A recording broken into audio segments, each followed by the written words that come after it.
Hello, and welcome back to Void Whispers.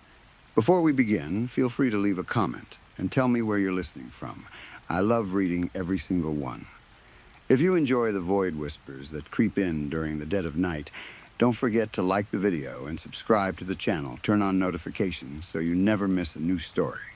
Now, get comfortable, dim the lights if you dare, relax your mind, let the outside world fade away. And let's begin. Story 1, hello? Hey, Millie, it's nice to hear your voice. I'm glad you called. There was a pause on the other end of the line.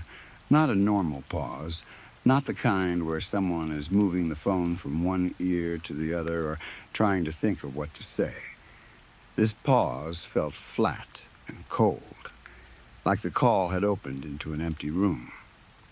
Then Millie's voice came through, strict and dry. You called me. I frowned and pulled the phone away from my ear to check the screen. It showed Millie's name, just like it always did when she called. I looked at it for a second, confused, then brought it back to my ear. No, Mills, I said with a small laugh. You called me. She did not answer.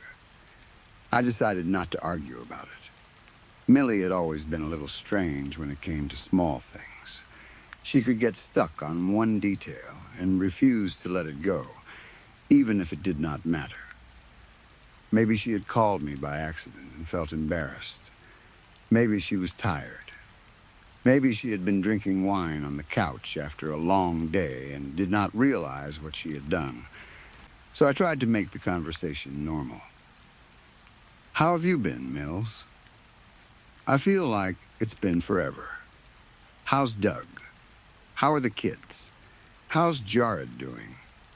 Last time we saw each other, he was running around with that new lady friend of his. Does that mean there's a new stepmother on the horizon? The second I finished, I knew I had done it again. Question dumping. That was what Sam called it. I did it when I got nervous or excited. Instead of asking one thing and waiting, I threw every thought in my head at the other person like I was unloading groceries from a car. Millie hated that. She liked quiet. She liked space between words. The silence on the line became so heavy that I actually felt ashamed. Sorry, I whispered. I did it again. Nothing, I waited, pressing the phone tighter to my ear. I could hear a faint hiss, the soft, empty sound that comes through when nobody is speaking. But Millie did not say anything. Mills? I asked. Still nothing. Millie, I'm sorry. I didn't mean to question dump again. I just got excited that you called. You called me, she said. This time, her voice was stone cold. A small chill moved over my shoulders. I looked around the kitchen, suddenly aware of how quiet the house was. It was late. Too late for a long phone call, probably. The kids were upstairs asleep. Sam was away on a business trip and would not be home until Sunday morning. I had been reading in the living room with a cup of water and the soft yellow lamp beside the couch, trying to enjoy the rare quiet of the house. Now the quiet felt different. Okay, I said slowly. You called me, though, so... What's up? What's up? Millie echoed. It was not exactly the way someone repeats a question, because they did not understand. It sounded like she was testing the words, like they were new in her mouth. I'm good, I said, trying to push past the weirdness. You know, same old, same old. Wake up, get the kids ready, go to work, pick the kids up. Cooking, homework, bath time. Bedtime, basically the same thing on repeat every day. What about you? The same thing on repeat, she answered. I laughed once, but it came out weak. Funny, Mills, but really, anything new? Do you want to meet up sometime and get coffee? I'm free on the weekends. I'm free. Okay, great. Does Sunday sound good? I know it's last minute, but I'm flexible with time. Sam will be back by Sunday morning so he can handle the kids. Samuel, she whispered. The way she said his full name made my skin tighten. Most people called him Sam. I called him Sam. His mother called him Sam, unless he was in trouble. But Millie had known him since childhood, and sometimes she used his full name in that old familiar way. Still, hearing it then, in that low whisper, made me uncomfortable. Yes, I said, forcing a little dry humor into my voice. Sam, my husband. Your friend. Yes, she hissed. That was the moment I stopped trying to pretend the call was normal. Millie, you're acting weird. Are you sure everything is okay? There was a soft sound on the line. It might have been an exhale. It might have been someone smiling too close to the phone. Okay, she said. Goosebumps rose along the back of my neck. The kitchen suddenly felt colder. I looked toward the dark window above the sink, but I could only see my own reflection staring back at me, pale and tense. I decided I was done. Whatever mood Millie was in, I did not want to deal with it tonight. Maybe I would call her in the morning. Maybe she would laugh and explain that she had taken a sleeping pill, or that Doug had annoyed her, or that she had been trying some stupid prank. Maybe this would feel less strange in daylight. Okay, I said. I'm going to go. I'll call you tomorrow. I moved my thumb toward the button to end the call. Before I pressed it, I heard something from the speaker. It was faint. So faint I could not tell if it was a word or just static. I brought the phone closer to my ear. Millie? Did you say something? I didn't catch that. Silence, I waited. Then a shrieking voice exploded through the phone. I'm glad you called. It did not sound like Millie anymore. It did not even sound fully human. It was sharp and tearing, like someone screaming through a metal pipe. I threw the phone across the room before I even realized I had moved. It hit the living room floor and slid under the edge of the couch. For a few seconds, I just stood there in the kitchen, both hands gripping the counter.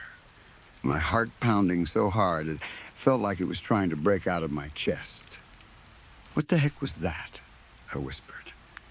The house was still. Upstairs, the kids slept. The refrigerator hummed. The lamp in the living room glowed softly. Everything looked normal. And because it looked normal, it somehow felt worse. I tried to tell myself I had imagined it. I tried to tell myself the call had cut out weirdly, or the signal had glitched, or Millie had shouted into the phone to scare me. But I knew what I had heard. That voice had not been a normal person making a joke. My hand reached for the glass by the sink. I filled it with ice-cold water and drank it too fast. Some of it ran down my chin. I splashed water on my face, letting the cold shock me back into my body. Okay, I whispered to myself. Okay, I'm not crazy. I took deep breaths until my hands stopped shaking enough for me to move. Then I went to find my phone. It was face down on the living room floor, slightly under the couch. The screen lit up just as I reached for it. It rang in my hand. Caller unknown. I stared at it. Every reasonable part of me told me not to answer. But another part of me needed to know. Maybe it was Sam. Maybe it was Millie calling back from a blocked number to apologize. Maybe it was something normal. I answered. Hello, I barely managed to say. A familiar voice came through the line. Hey, Tina, it's nice to hear your voice. I'm glad you called. My mouth went dry. Millie, is that you? We just spoke. You called me. Why are you calling from a hidden number this time? No answer. The phone went silent. After a few seconds, I hung up. Unbelievable, I muttered, though my voice sounded small in the room. What is this tonight? I went back to the kitchen, refilled my glass, and returned to the couch. I told myself I was not going to let this ruin my whole night. I picked up my book and tried to find the page where I had left off. My eyes moved over the words, but none of them stayed in my mind. I read the same sentence 3 times without understanding it. Then the phone rang again. I stared at it. Caller, unknown. This time, anger rose through the fear. I grabbed the phone and answered. Listen, Millie, this is not funny anymore. You're creeping me out. There was rustling on the other end. Not static. Rustling, like fabric moving, like someone dragging a sleeve over the receiver. Then a flat, emotionless voice said, I'm glad you called. My heart jumped into my throat. For the last time, Millie, I didn't call you. You called me. My voice cracked as I yelled. I've had enough of this. You know how easily I get scared, especially when it's late and I'm alone. I don't appreciate this. It's not funny. I stopped talking and realized I was crying. I hated that about myself. I always cried when I was angry. Tears ran down my face while I stood there with the phone in my hand, breathing hard like I had run up the stairs. For nearly a minute, there was silence. Then the rustling came back. A faint whisper slipped through the speaker. Alone, I hung up so fast I almost dropped the phone. It rang again. Then again. Then again. I ignored it at first, but every ring made my panic worse. The sound filled the house, sharp and steady. I could not make myself think clearly with it going on. What is happening? I whispered. What does she want? I turned the phone off. The silence that followed was not comforting. For good measure, I went around the house and checked the doors. Front door locked. Back door locked. Windows shut. I checked each one twice. I told myself I was being paranoid, but my hands kept testing the locks anyway. I'm being paranoid, I whispered. The words did not help. I made my way upstairs and stopped by the kids' room. The door was half open. I pushed it gently and looked inside. The room was dark except for the soft glow of the night light. Both beds had small shapes under the blankets. I could barely see their heads. They were sound asleep. That should have made me feel better. Instead, I stood there longer than I needed to, listening for breathing. I heard it, soft and steady. Only then did I step away. In my bedroom, the empty space in the bed made my chest ache. Sam should have been there. I missed him every time he left for work, but that night I felt the absence more than usual. His side of the bed looked too neat, too cold. Then I remembered something. Sam usually called before bed when he was away. He could call any time now, and my phone was off. I did not want to turn it back on, but I wanted to hear his voice more. I sat on the edge of the bed, took a deep breath, and turned the phone on again. Before it could ring by itself, I found Sam's contact and called him first. That felt safer somehow. If I called him, then I would know the call belonged to me. It went straight to voicemail. Hi, you've reached Sam. I'm not available at the moment. Please leave a message, and I'll get back to you. I stared at the screen. Sam never let my calls go to voicemail when he was away. Not at night. Not if he could help it. I tried again. This time it rang twice. Then he picked up. Relief rushed through me so fast that I almost laughed. Hi, honey, it's me, I blurted. I'm sorry to be the one calling, but I've just been having a really weird night, and I needed to hear your voice. I couldn't wait for your call. How are you? How was your day? I stopped and waited. The silence stretched. It felt like minutes passed, though it was probably only a few seconds.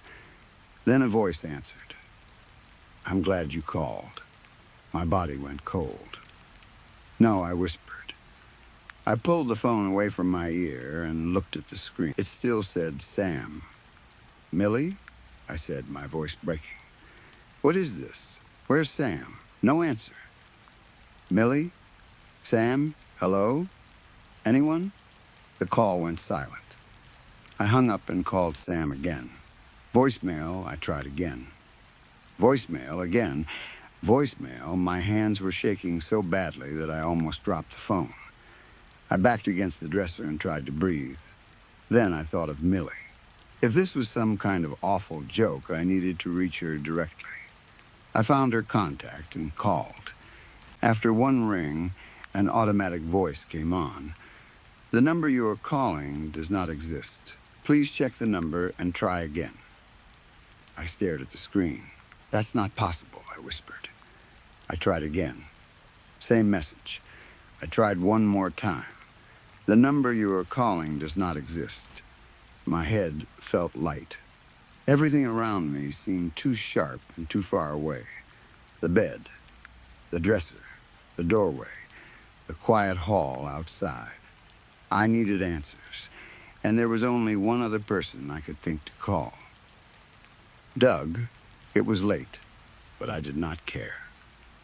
Doug was Millie's husband. If she was with him, he could put her on the phone. If she was asleep, he could wake her up. If something was wrong, he needed to know. He picked up after a few rings. His voice was rough and tired. "Hello? Hey, Doug, it's Tina. I know it's late, and I'm sorry, but I need to speak to Millie. Can you get her on the phone, please?" There was a pause. Then I heard him sigh. "Is this some kind of joke, Tina?" "What? No. Why would it be a joke?" My words came fast. Too fast. She called me and she was acting weird, and when I tried to call her back, her number doesn't exist. And now I can't reach Sam either. The last part came out quieter. "Tina," Doug said, and he sighed again. "Doug, please," I said. "I'm scared." Then the voice on the line changed. "Tina," Millie said, "I'm glad you called." I froze. "This is not funny, you guys," I shouted. Rustling filled the phone. Then Doug's voice came back, but it sounded different now. Thin and confused. "Where's Millie?" "What?" I whispered. "Where's Sam?" he asked. "Doug, what are you talking about? Where's Millie? Where's Sam?" "I don't know," I said. "That's why I called you." But he kept going. "Where's Millie? Where's Sam? Where's Millie? Where's Sam?" Each time he repeated it, his voice became faster, more distorted. The words began to overlap, twisting together until they sounded less like a question and more like a machine breaking down. "Where's Millie? Where's Sam? Where's Millie? Where's Sam?" My head grew fuzzy. My heart pounded hard enough to hurt. The room tilted. I dropped the phone and sank to the floor. I curled into myself and covered my ears with both hands, but I could still hear the voice coming from the speaker on the carpet. "Where's Millie? Where's Sam? Where's Millie? Where's Sam?" "No, no, no," I whispered. "No, no, no, no." I rocked back and forth like a child. I could not stop. The whole room felt too loud. My thoughts were breaking apart. I tried to understand what was happening, but every time I reached for an answer, it slipped away. All I could do was repeat the same word again and again. No, no, no, no. Then, slowly the sound changed. The bedroom disappeared. The carpet under me felt harder. Colder, someone was speaking my name, but it was not Millie. It was not Doug. It was not Sam. Mrs. Wade Ahan moved in front of my face. Mrs. Wade, can you hear me? I blinked. The light was too bright. My mouth was dry. My body felt heavy, like I had been asleep for a long time or crying for hours. A man sat in front of me. He was wearing a suit. Another person stood near the wall. There was a table between us. A recorder sat on it with a small red light glowing. Mrs. Wade, the man said carefully, where were you on the night of July 7th? His voice sounded far away, like I was hearing him from underwater. I was at home, I heard myself say. Were you supposed to be at home, Mrs. Wade? I frowned. The question confused me. No, I said slowly. No, I came back after dropping the kids at their grandmother's. We were supposed to go swimming together, but they forgot their swimsuits. The man exchanged a look with the person by the wall, and when you entered the house, he asked, where did you go? To their room, of course, I said. The answer seemed obvious. They were sound asleep, tucked under their blankets. The man leaned forward slightly. Who was asleep? I stared at him. The room felt cold. Mrs. Wade, he said, more gently now. Who was asleep in the beds? I opened my mouth, but no words came out. The memory shifted behind my eyes. The kids' room, the nightlight, the two small shapes under the blankets, the way I had barely seen their heads, the way I had not touched them, the way I had only stood in the doorway and listened for breathing. Had I heard breathing, or had I only needed to hear it? The man across from me waited. Somewhere, far away, I thought I heard my phone ringing.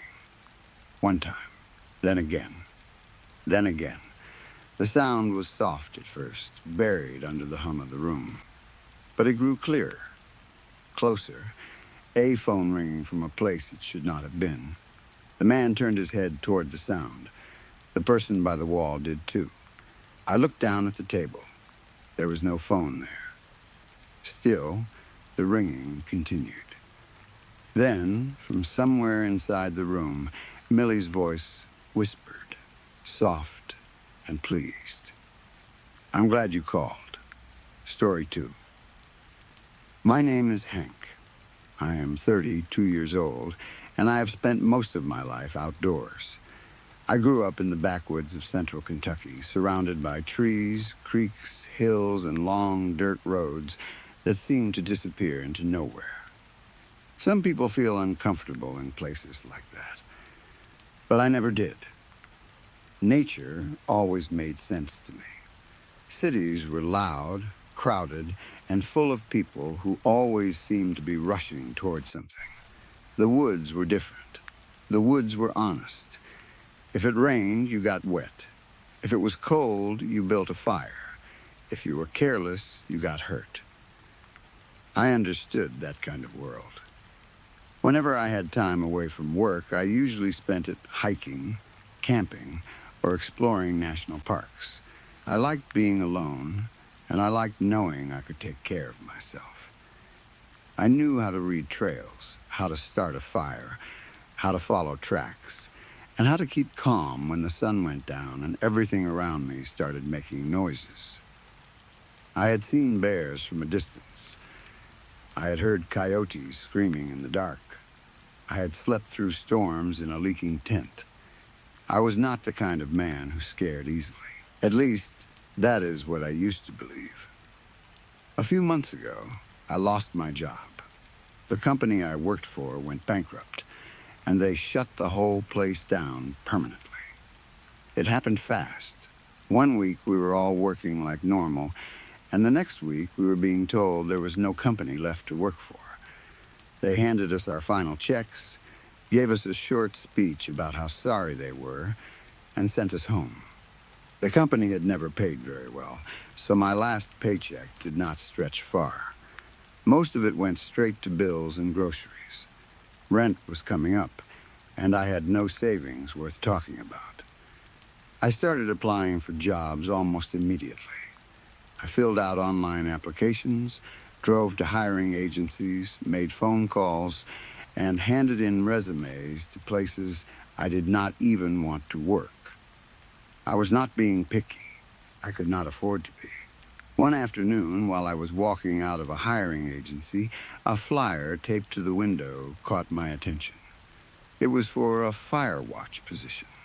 For anyone who does not know, fire watchers work in national parks or protected forest areas. They live for months at a time in tall fire towers, watching the land for smoke or signs of wildfire. The tower usually has a small one-room building at the top, with windows on all sides so you can see for miles. It is lonely work, but that did not bother me. In fact, it sounded perfect. I had nothing left to lose. Rent was due soon, and if I got the job, I would have a place to stay for the next 6 months. I would not need to pay rent. I could save most of my money. All I would have to cover was my phone bill and groceries. The job sounded like hard isolation to most people, but to me it sounded like a chance to breathe. I called the number on the flyer. They told me to come in for an interview. I did. Skipping ahead a little, I did well. I told them about my outdoor experience, my comfort with long stretches of time alone, and my knowledge of backwoods safety. The interviewers seemed impressed enough. I got the job, and I started the following week. That meant I had to make some fast decisions. I packed what mattered, sold almost everything else, and kept only my beat-up old Jeep and the clothes I needed. It was not like I had much to begin with. By the time I left for the park, my whole life could fit inside one vehicle. When I arrived at the park where I would be living for the next 6 months, a ranger was waiting for me.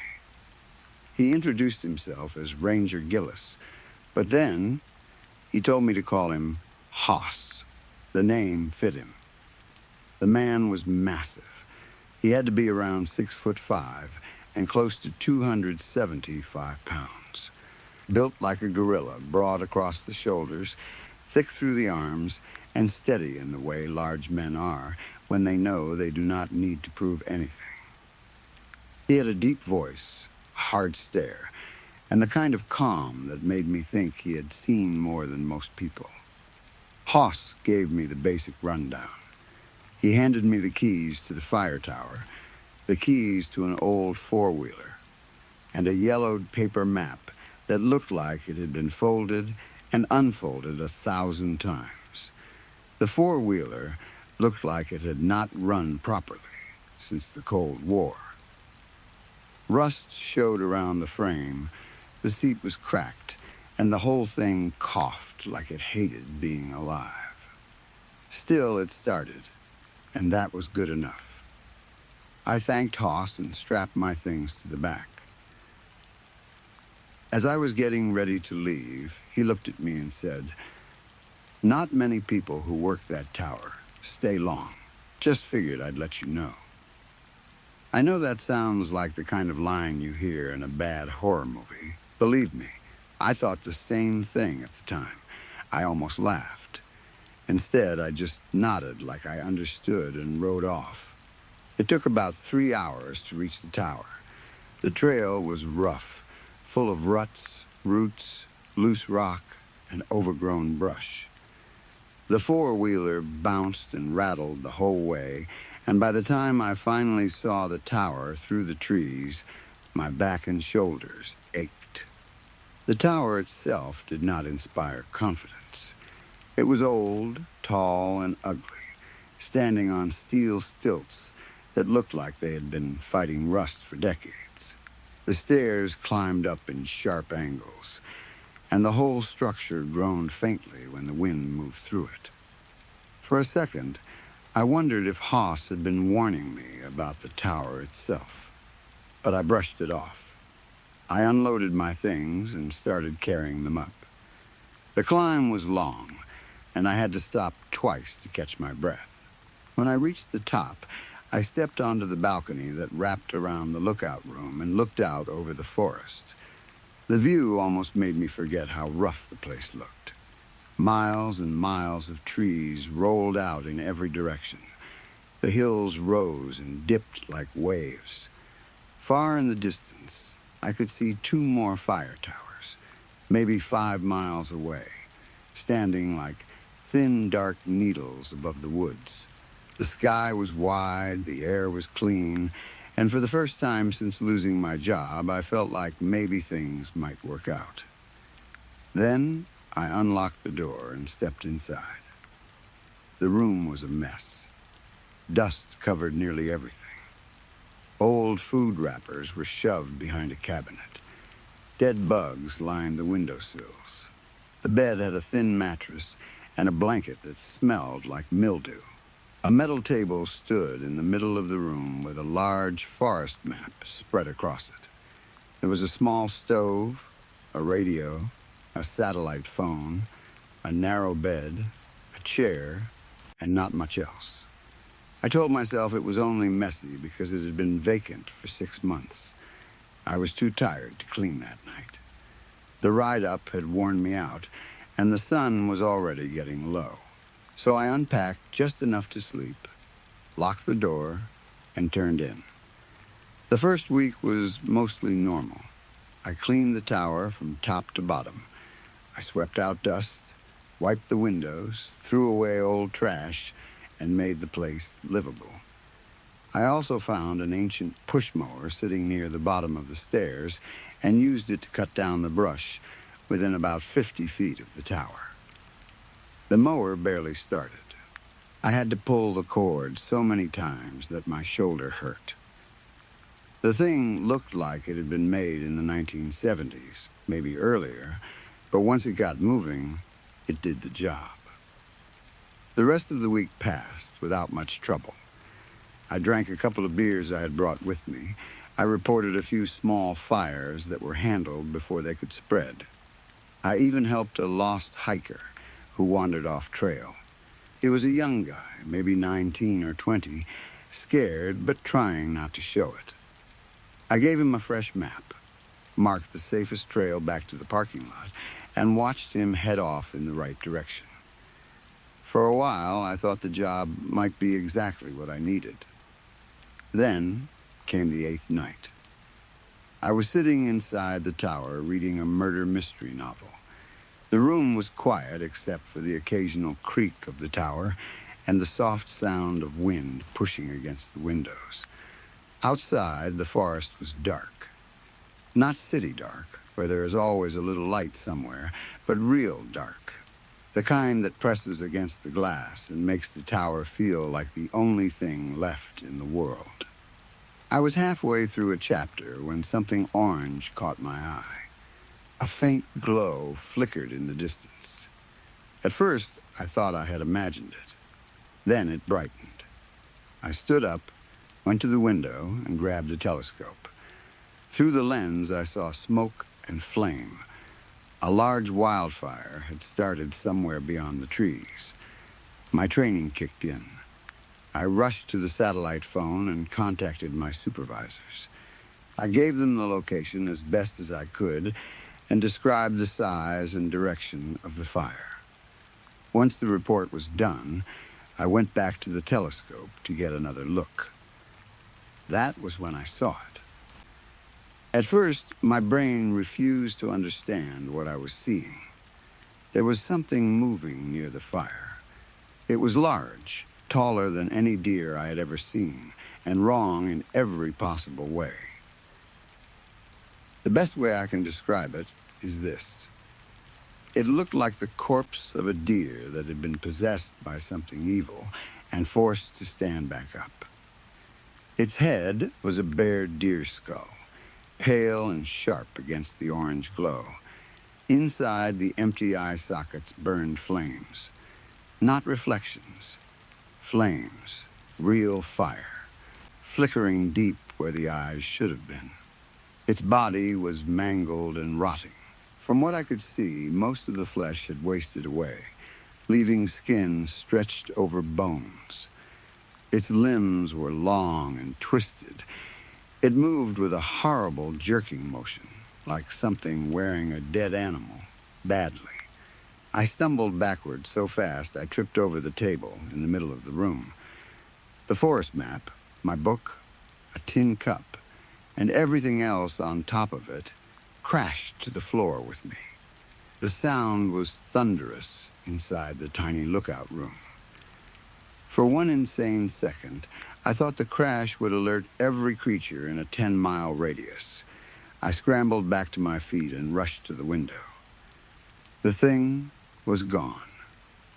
The fire was still out there in the distance, but the creature had vanished. I am not stupid. I did not try to convince myself it was nothing. I went around the room and shut every window. I locked them as quietly as I could. Then I checked the door and locked it too. After that, I crawled under the bed.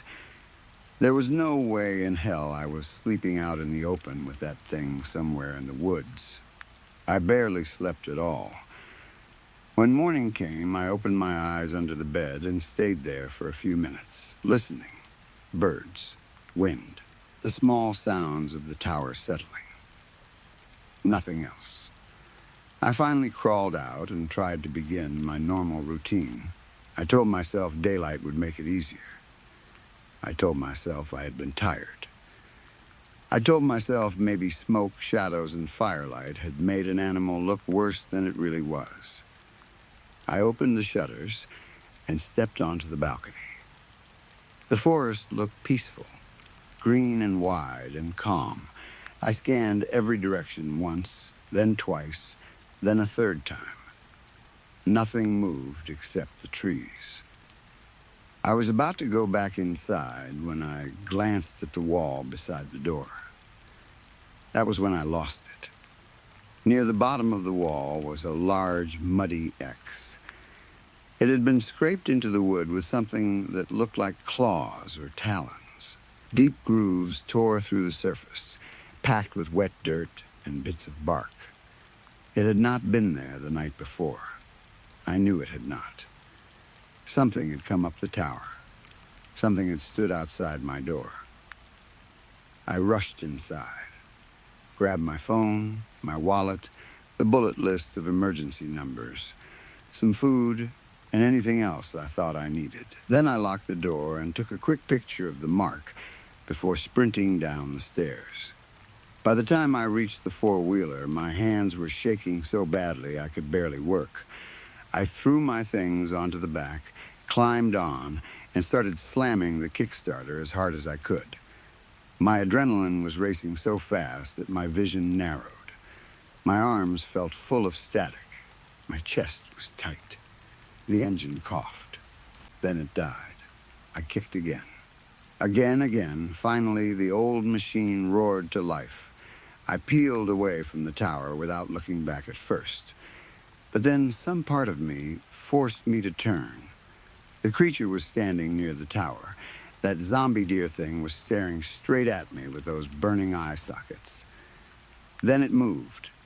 It rose onto 2 feet like a person. And it ran. I screamed.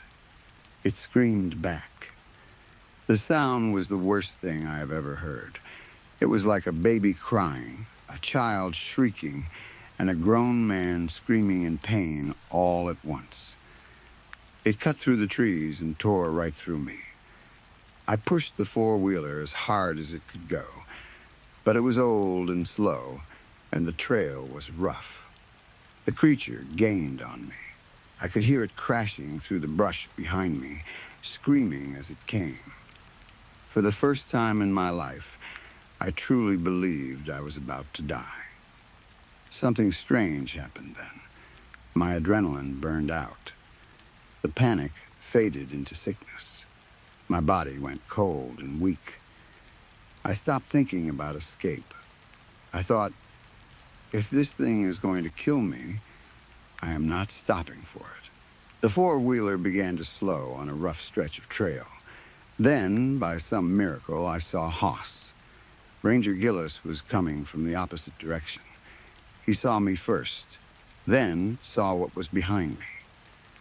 Without hesitating, he pulled a lever-action rifle from his shoulder, raised it, and fired. The creature screamed in pain. Haas fired again and again. Each shot cracked through the woods. The thing jerked as the bullets hit it, still screaming that awful mixed scream. Then it turned and ran back into the trees, howling the whole way. I stopped the four-wheeler, climbed off, and immediately vomited for about 30 seconds. When I finally turned toward Haas, he had a grim look on his face. Before I could even ask what that thing was, he said, "To the ranger station." Now I followed him back to the lot, barely aware of what I was doing. At the ranger station, he led me inside and shut the door. My hands were still shaking. My stomach hurt. My mind kept replaying the image of that deer skull head and those burning eyes. Finally, I asked him what the hell I had seen. Haas looked at me for a long moment. Then he said, "What you saw should never be spoken of again.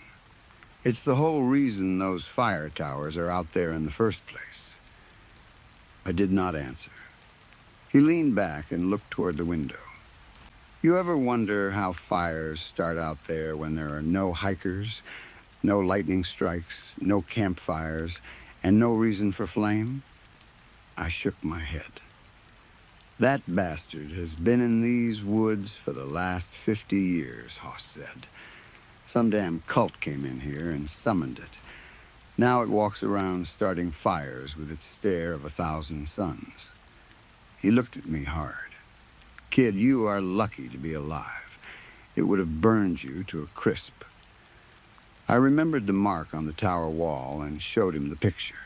His expression darkened. "It marked you," he said, "for feeding."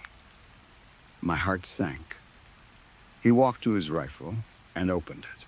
A bullet slid out into his hand. It looked different from any round I had seen before. It was bright and shiny, not dull like normal ammunition. "The only reason you got away," he said, "is because I brought my secret weapon." He held the bullet up. "Silver, these are the only things that can hurt it. You cannot kill it, not that I know of. But if you hit it enough times with silver, it runs." He placed the bullet in my palm and closed my fingers around it. "Keep this with you. As long as you have silver on you, it'll turn and run off like a scared dog." I stared at the bullet. It felt heavier than it should have. I told Haas it had been a pleasure, but I was never coming back. He looked at me like he had heard those exact words 100 times before. I went to my Jeep. The inside still smelled terrible, like old fast food, damp clothes, and engine oil, but it felt safer than that tower. I got in, started it, and drove home in silence. I never went back. I never will. These days, I live in my Jeep because I have nowhere else to go. I am orphaned, so I do not have family to take me in. After what happened, I went through therapy. I had a mental health evaluation. They tested me, questioned me, and looked for anything that might explain what I claimed to have seen. Everything came back normal. They gave me medicine for anxiety. It helped some days. Other days, not at all. I go days without sleeping because I am afraid that if I close my eyes, I will wake up and see that muddy X scratched into the wall beside me. I turned the silver bullet Haas gave me into a necklace, and I wear it all the time. I do not take it off in the shower. I do not take it off to sleep. I do not even like touching the clasp unless I have to. There is not a single day that passes without me thinking about that thing. The deer skull, the rotten body, the flames in its eyes. And sometimes, late at night, when the road is empty and I am lying in the back of my Jeep trying to sleep, I swear I can hear it. Far away at first. Then, closer. That awful scream. A baby, a child, and a man all crying out from the dark woods. I know this is not the happy ending anyone wants, but if I am being honest, this was never going to be a happy story. Not for me. Not for anyone who sees what lives out there and survives long enough to remember it. Story 3. When I was 13 years old, Jake Thompson developed the ability to control minds. I still remember the day everyone found out. It was not in some dramatic way, like a movie scene with glowing eyes and people floating in the air. It happened in class, in the middle of another normal school day, while the rest of us were trying to pretend our lives were still ordinary. Jake Thompson sat 2 rows behind me, leaning back in his chair with that lazy smile he always wore when he thought he was better than everyone else. He was the same boy who had called me a slut when I bled through my skirt onto my chair. I was 13, terrified, embarrassed, and already fighting back tears when he laughed loud enough for the whole room to hear. After that, I hated him quietly. I hated him in the way girls were taught to hate boys back then, silently, safely, with our heads down and our mouths shut. Then Jake raised one hand and told our history teacher to slap herself. She did. At first, everyone laughed because we thought it was a joke. Mrs. Bennett had been writing on the board, and suddenly she turned around and hit herself across the face hard enough to leave a red mark. Jake laughed harder. Then he told her to do it again. She did it again. No one laughed the second time. That was the beginning. Or at least that was when I understood the world had changed. Later, people would say the signs had been there for months. Boys getting stronger. Boys hearing things they should not hear. Boys healing too fast after fights. Boys moving objects without touching them. Boys starting fires when they were angry. Boys knowing what you were thinking before you spoke. Noah Sparrow was the varsity captain even before he got his power. He was tall, handsome, and cruel in the way adults pretended not to see. He slammed his girlfriend into lockers whenever she embarrassed him. He dragged her down the hallway by her wrist like she was a toy he was tired of holding. Teachers looked away because Noah won games, and his father donated money to the school. Then Noah learned he could make fire with his fingertips. He used to sit in class with a smug little smirk while orange flames crawled over his fists. They licked across his knuckles like hungry animals, bright and beautiful and terrifying.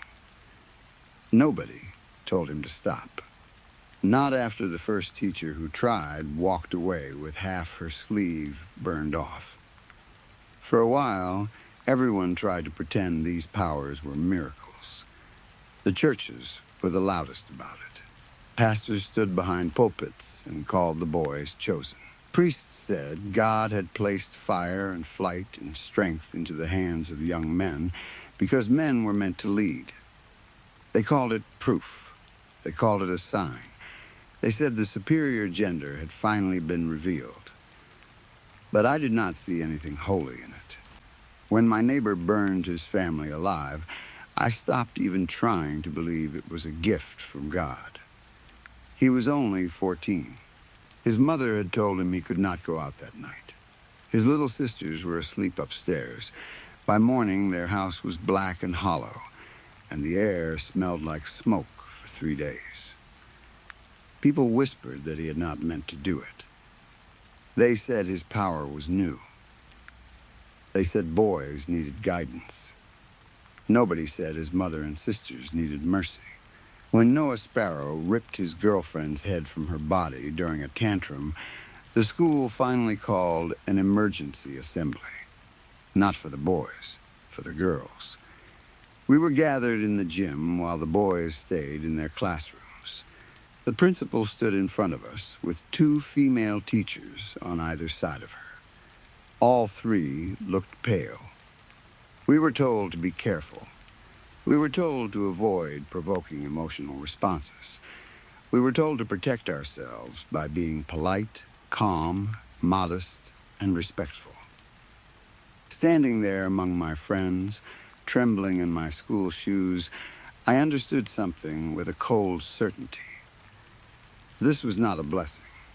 This was not heaven opening. This was not God placing power into the right hands. This was the world handing weapons to boys who already knew we were weaker. The news gave it a name a few months later. Idiopathic hormonal genetic disorder. ECT. It sounded clean and medical, like something that belonged in a hospital file, not something that had turned teenage boys into gods with acne and bad tempers. The disorder appeared across the country, then around the world. It mostly affected boys around the age of 13. Not all of them. That was important. Some boys never developed powers at all, but enough did. Enough to change everything. At first, governments promised to protect everyone. There were hearings, studies, panels, emergency laws, military programs, and endless speeches. Every politician had the same serious face when they said society needed to adapt. And society adapted in exactly the worst way. The laws changed almost overnight. Curfews for girls came first. Then clothing rules. Then speech rules. Then school rules. The world scrambled to survive the sudden rise of male dominance, and instead of controlling the boys, it controlled the rest of us.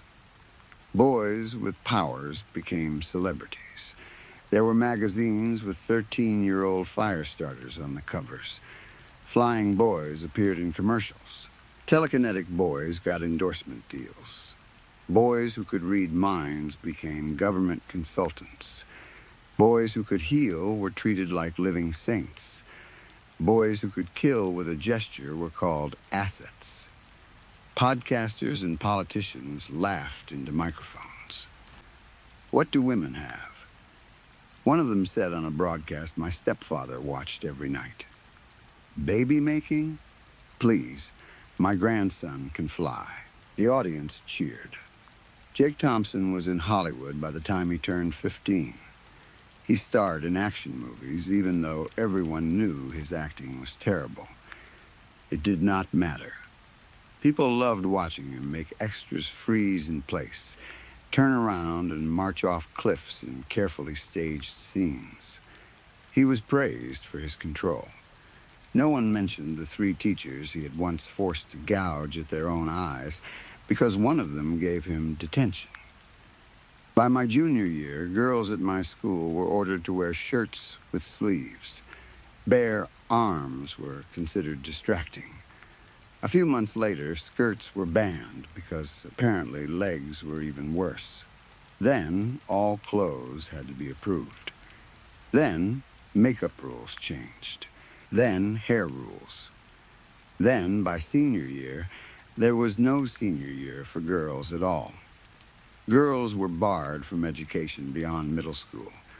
The official reason was that advanced education caused emotional stress, which could lead to dangerous reactions from powered boys and men.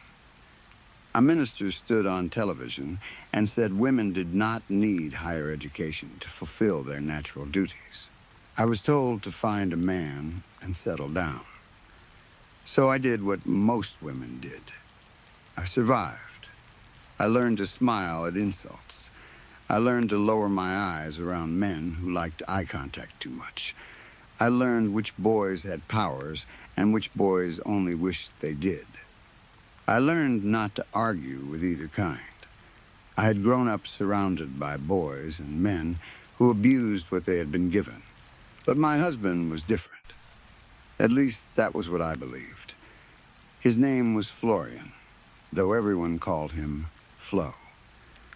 He was soft-spoken and gentle in public, the kind of man who looked embarrassed when other men bragged about what they could do. He kept his power quiet. He told me he only used it in emergencies. He said power was a responsibility, not a right. When he said things like that, I wanted to believe the world had made one mistake less with him. In a world full of men who burned, bent, broke, and controlled, I thought I had found lightning in a bottle.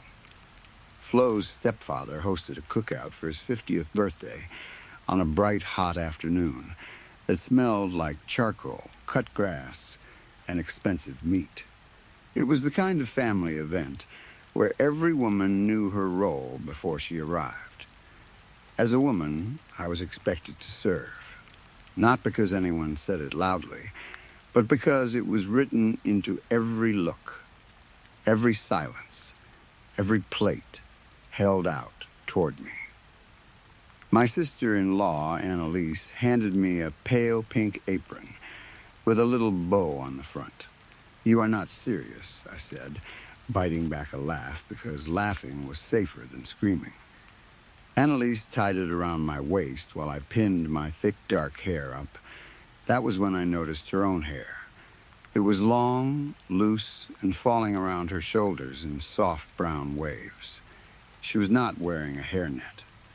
Long hair on women was not allowed at family or public events anymore, not under the female hygiene law. The government said women were expected to appear clean, controlled, and non-provocative. That meant no loose hair, no visible body hair. Hair had to be tied tightly back or cut no longer than shoulder length. Facial hair, arm hair, leg hair, anything natural had to be removed. Officials said it was about hygiene, but everyone knew it was about ownership. I had plucked and shaved myself raw before arriving. My skin still burned beneath my clothes. Annalise noticed me looking and quickly tucked a strand of my hair behind my ear.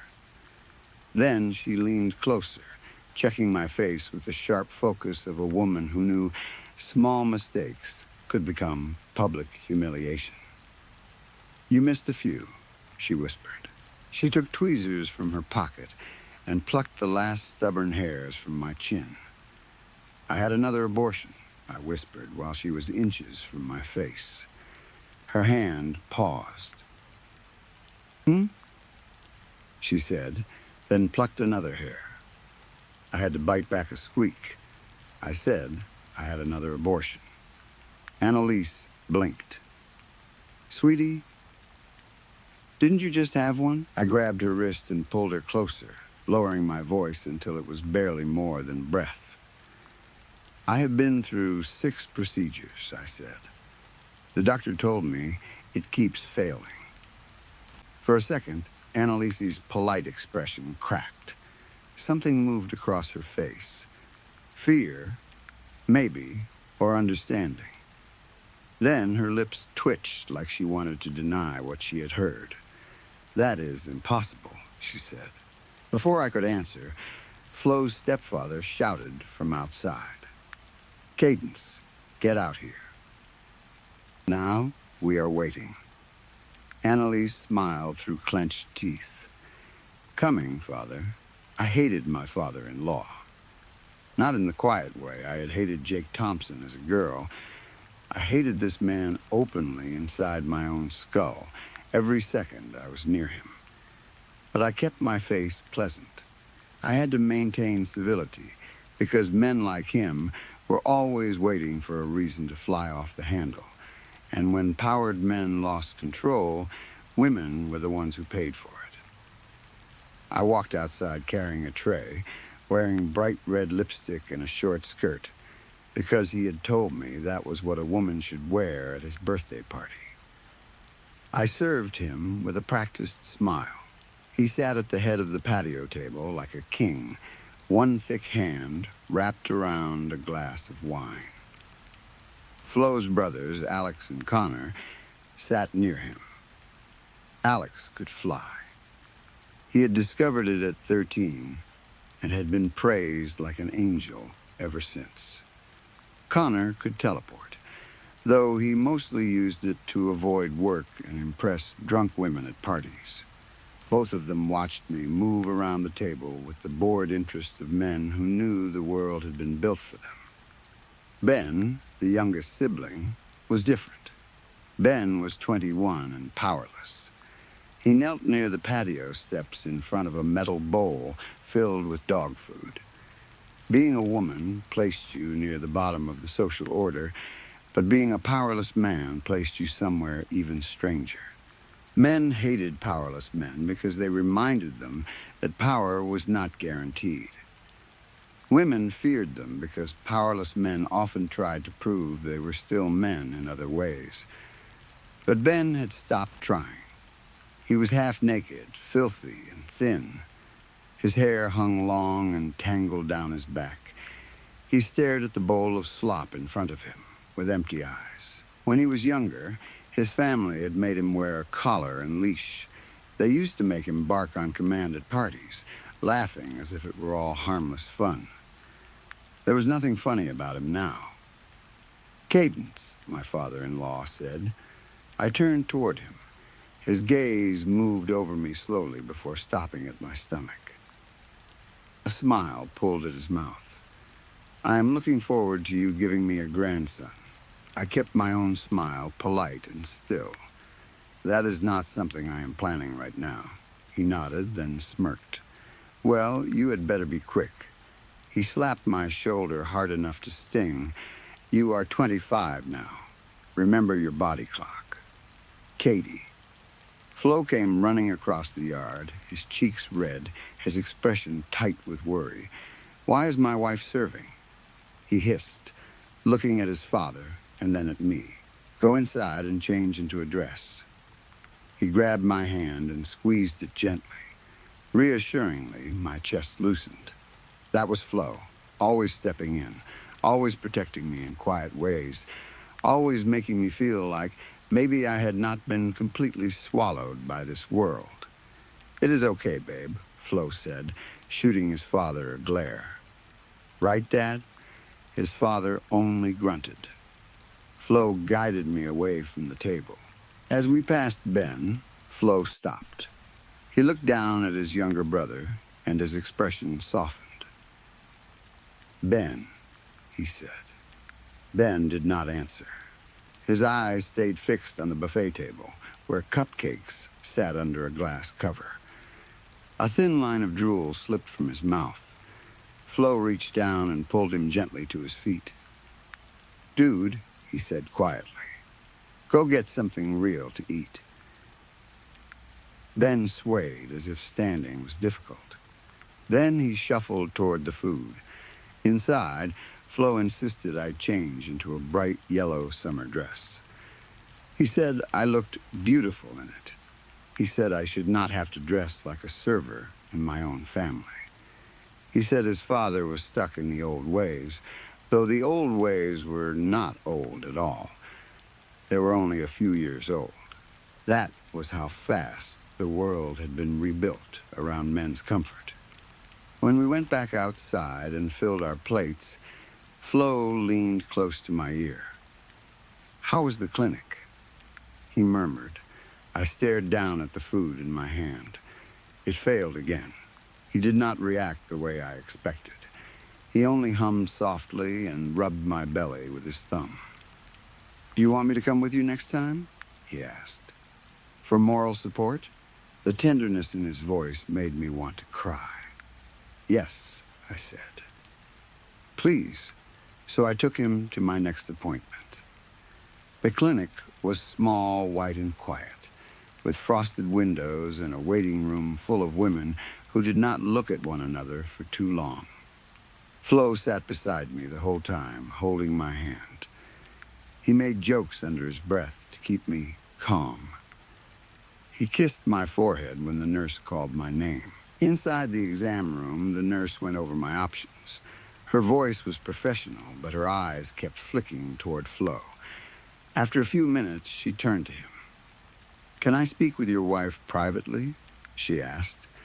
I know it is technically not allowed, but my stomach tightened. It was true. Under newer medical guidance, husbands were supposed to be included in all reproductive discussions. It was framed as family care, but everyone knew what it meant.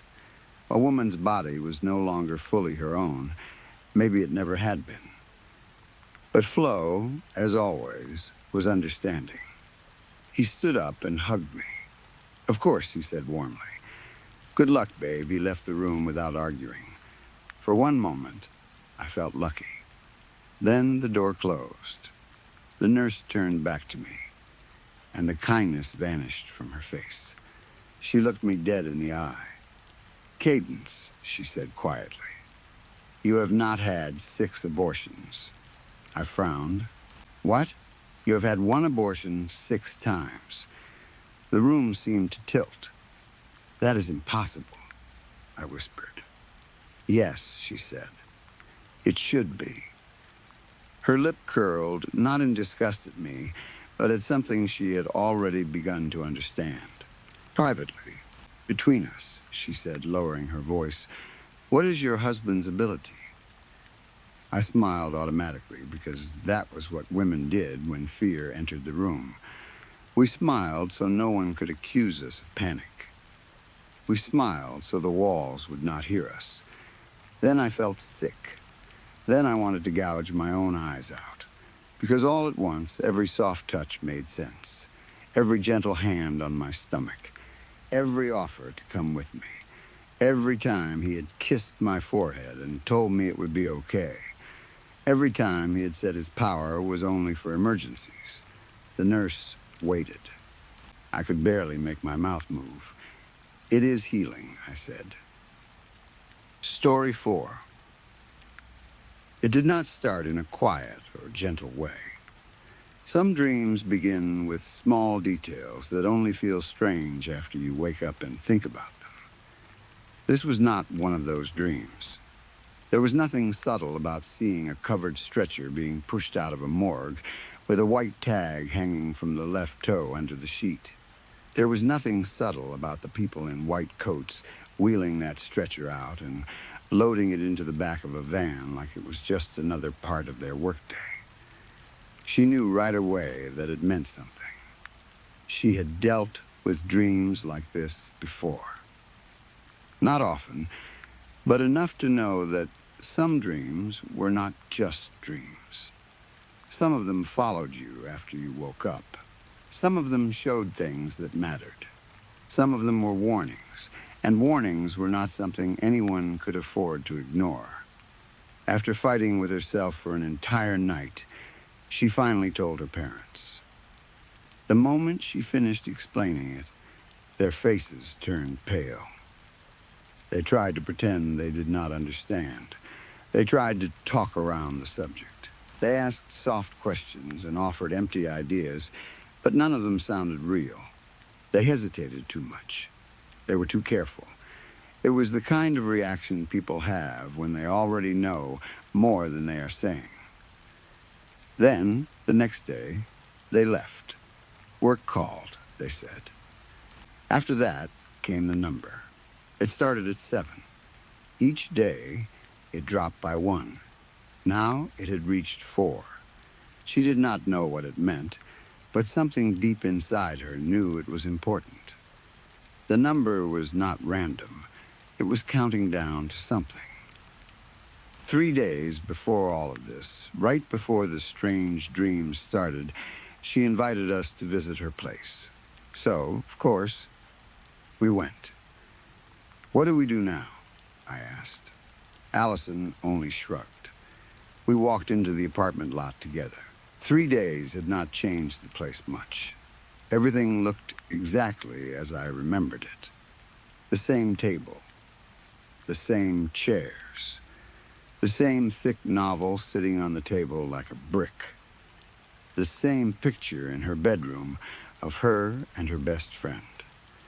The same human-sized charging pod in the corner of that bedroom.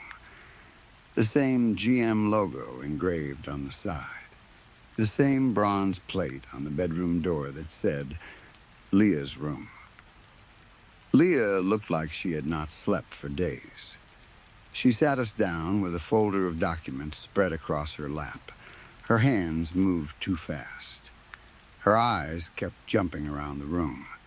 She had that nervous, restless energy of someone who had been awake too long and had spent every minute thinking herself into worse and worse places. She told us she had seen the faces of the white-coated people clearly in her dream. The corpse's toe tag showed a date from 4 years ago. She had checked a group photo from the hospital from that same year, hoping to identify them. But none of the white coats from her dream looked like hospital staff.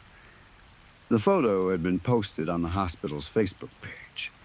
I had looked at it too, but I could not make out a single face clearly enough to be sure of anything. Allison, on the other hand, said she recognized only the top figures. The van drove to an unmarked bungalow, Leah said. It was gray and 2 stories tall. They brought out what looked like a cryo chamber. It looked a little like that. She pointed toward the charging pod in her room. They stayed there for about 5 hours, I think. At the mention of the gray, unmarked bungalow, Allison's face changed. It was a small change, but I noticed it. Something clicked behind her eyes. She muttered something under her breath that I could not hear.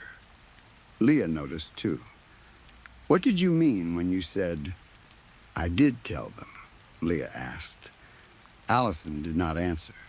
Instead, she said, "Tell me whose name was on the toe tag." Leah went quiet. For several seconds, nobody spoke. "It was a dream," Leah finally said. "Why would I know that?" "Yet you could recognize faces," Allison said. "Things happen in dreams," Leah insisted. "I don't know how either." Without thinking, my hand moved to the amulet around my neck. A memory flashed through my head. Leah in tears, her eyes glowing a dark red. Her hand grabbing the amulet and crushing it, maybe expecting it to explode. It only shattered. I should have been surprised. I was not. Leah pulled another document from her folder. This one was a newspaper clipping about Global Mechanics' top salesman. She pointed to one of the men in the top 50. He was kind-looking, wearing glasses. The sort of man who looked harmless in a company photo. "That man," she said. "He was one of the white coats." I gently reminded her that neither Allison nor I had seen any of the white-coated people from her dream. Leah apologized quickly, then took out a notebook. In less than 3 minutes, she sketched all 4 faces. One of them was the salesman. The other 3 looked professional and distant, the kind of people who might stand in a lab and never look directly into your eyes. I looked at Allison. She only said, "I don't know any of them." "Sorry," Leah swallowed and looked back down at her papers. "Then there was the number," she said. It looked like an 8-segment display. So why did we not call her out on it? It was only a dream, after all. People dream strange things all the time. I once dreamed that I slept for so long it was night again when I woke up, and I was horrified because I thought I had ruined my perfect attendance. I also once dreamed of a little girl with blue hair and torn clothes almost being executed in the street. I rushed out and saved her just in time. That was 10 years ago. We still exchange letters. So, no, I did not ignore dreams easily. Besides, I had been there 3 days ago. I had seen the events that led to this. I just had not expected to be here this soon. "Tell me when you are finished," Allison said. "We have something to show you." Leah looked at her, then down at the folder. "Does it have something to do with my situation?" "I wish it did not," Allison said. But yes, Allison was not helping. Leah carefully gathered all of her documents and placed them back inside the folder. I moved closer to her. As I did, my hand brushed against the pod. Another thought flashed through my mind. She climbs into the pod and resets her memories. This day never happened. For another 7 days, she lives without knowing. Careful, I told myself. Be careful. Nobody would want to hear this. Nobody would want to learn something like this all at once. We had to do this slowly. Allison reached for her phone. She scrolled with mechanical precision, like she already knew exactly where the video was. Then she turned the screen toward Leah. "This is what we wanted to show you," she said. "Wait," I thought. But it was too late. Leah stared at the screen. "Is that me?" Allison answered as if she had not just dropped a bomb into the room. "Everything you talked about, we researched on our own. Most of it adds up. But knowing what it actually is may be difficult. Hopefully you do not have an existential crisis." "Allison, why?" Leah looked startled, but she tried to stay steady. "Surely it cannot be that bad, right?" She looked from Allison to me. "Do I want to know?" "Please say no," I thought. "Please say no." Instead, I heard myself say, "Make your own conclusion." Why did I say that? "Can you give me context?" Leah asked. "I cannot decide without any." Allison's expression tightened. "I cannot say anything without your consent either. Think about what your documents imply." "Say no," I thought desperately. "You do not know what you are getting into." But another part of me whispered something uglier. "You just do not want to deal with the problem." We fell into silence. 1 minute passed, then 2. I wondered what was moving through Leah's mind in that silence. Fear, maybe. Curiosity, denial, maybe all 3 at once. Finally, she made her choice. Might as well get it over with. Allison handed her the phone and clapped once. Here we go. The video began. On the screen, Leah was sitting upright inside the pod. She looked older somehow, not in her face, but in the way she held herself, like something had aged her from the inside. I remembered that take. It had taken hours before she was stable enough to film it. "This will probably be confusing," Leah, the Leah in the video, said. Honestly, She turned off screen. I can't do this. Is there even a point?" Allison's voice came from behind the camera. "You can ask that question. Therefore, you must exist." Continue, the Leah in the video looked slightly less helpless after that. "Fine," she said. "How do I put this?" The real Leah paused the video and looked at us. "I don't remember filming this." "Your memories were hidden," Allison said. "If you want to stop," Leah pressed play again. My heart had been racing when we filmed that video. It raced again now. I remembered wondering if I should explain it for her and spare her the pain of hearing herself say it. But would that have helped her in the long run? I did not know. I was tired of questioning myself, but I could not stop. The Leah on the screen took a trembling breath. "Apparently, you are, a robot." The room went silent. The Leah from 3 days ago tried to pull herself together on the screen. The Leah sitting with us did not look up. "This is not funny," she whispered. "What did you do?" "You are probably going to think this is a sick joke," the video Leah said. "I wish it was." She raised one arm. From behind the camera, Allison's voice snapped. "I am not going to cut you just to prove a point." "Just hand me the blade," video Leah said. "It is not like I can truly hurt anyway." The real Leah started speaking fast. "Robotic technology has not reached that level, right? I don't look rubbery. I can taste things. Nobody has invented taste sensors, have they? That would have been all over the news." Allison shook her head. "We cannot create taste the way humans experience it. They recreated the brain signals that sense make and turned them into code. It is an interim measure." "Who is we?" on the screen. Leah carefully pushed a screwdriver into her abdomen. Something opened with a hiss. The camera moved closer. There was no way to mistake what we were seeing.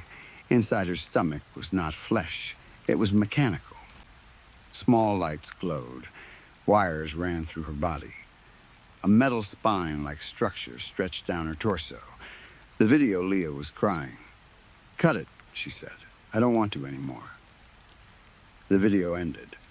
Leah stared at the dead screen. "That was edited, right?" she asked. She did not sound like she believed it. She sounded like someone begging the world to give her another explanation. Androids don't even have faces. They have screens. They cannot run. They cannot think. They cannot feel. Who is that? What is this? I took her hand and held it tightly. It was shaking. "I did warn you," Allison said. I stared at her. She noticed my expression and added, "But tell me why it matters."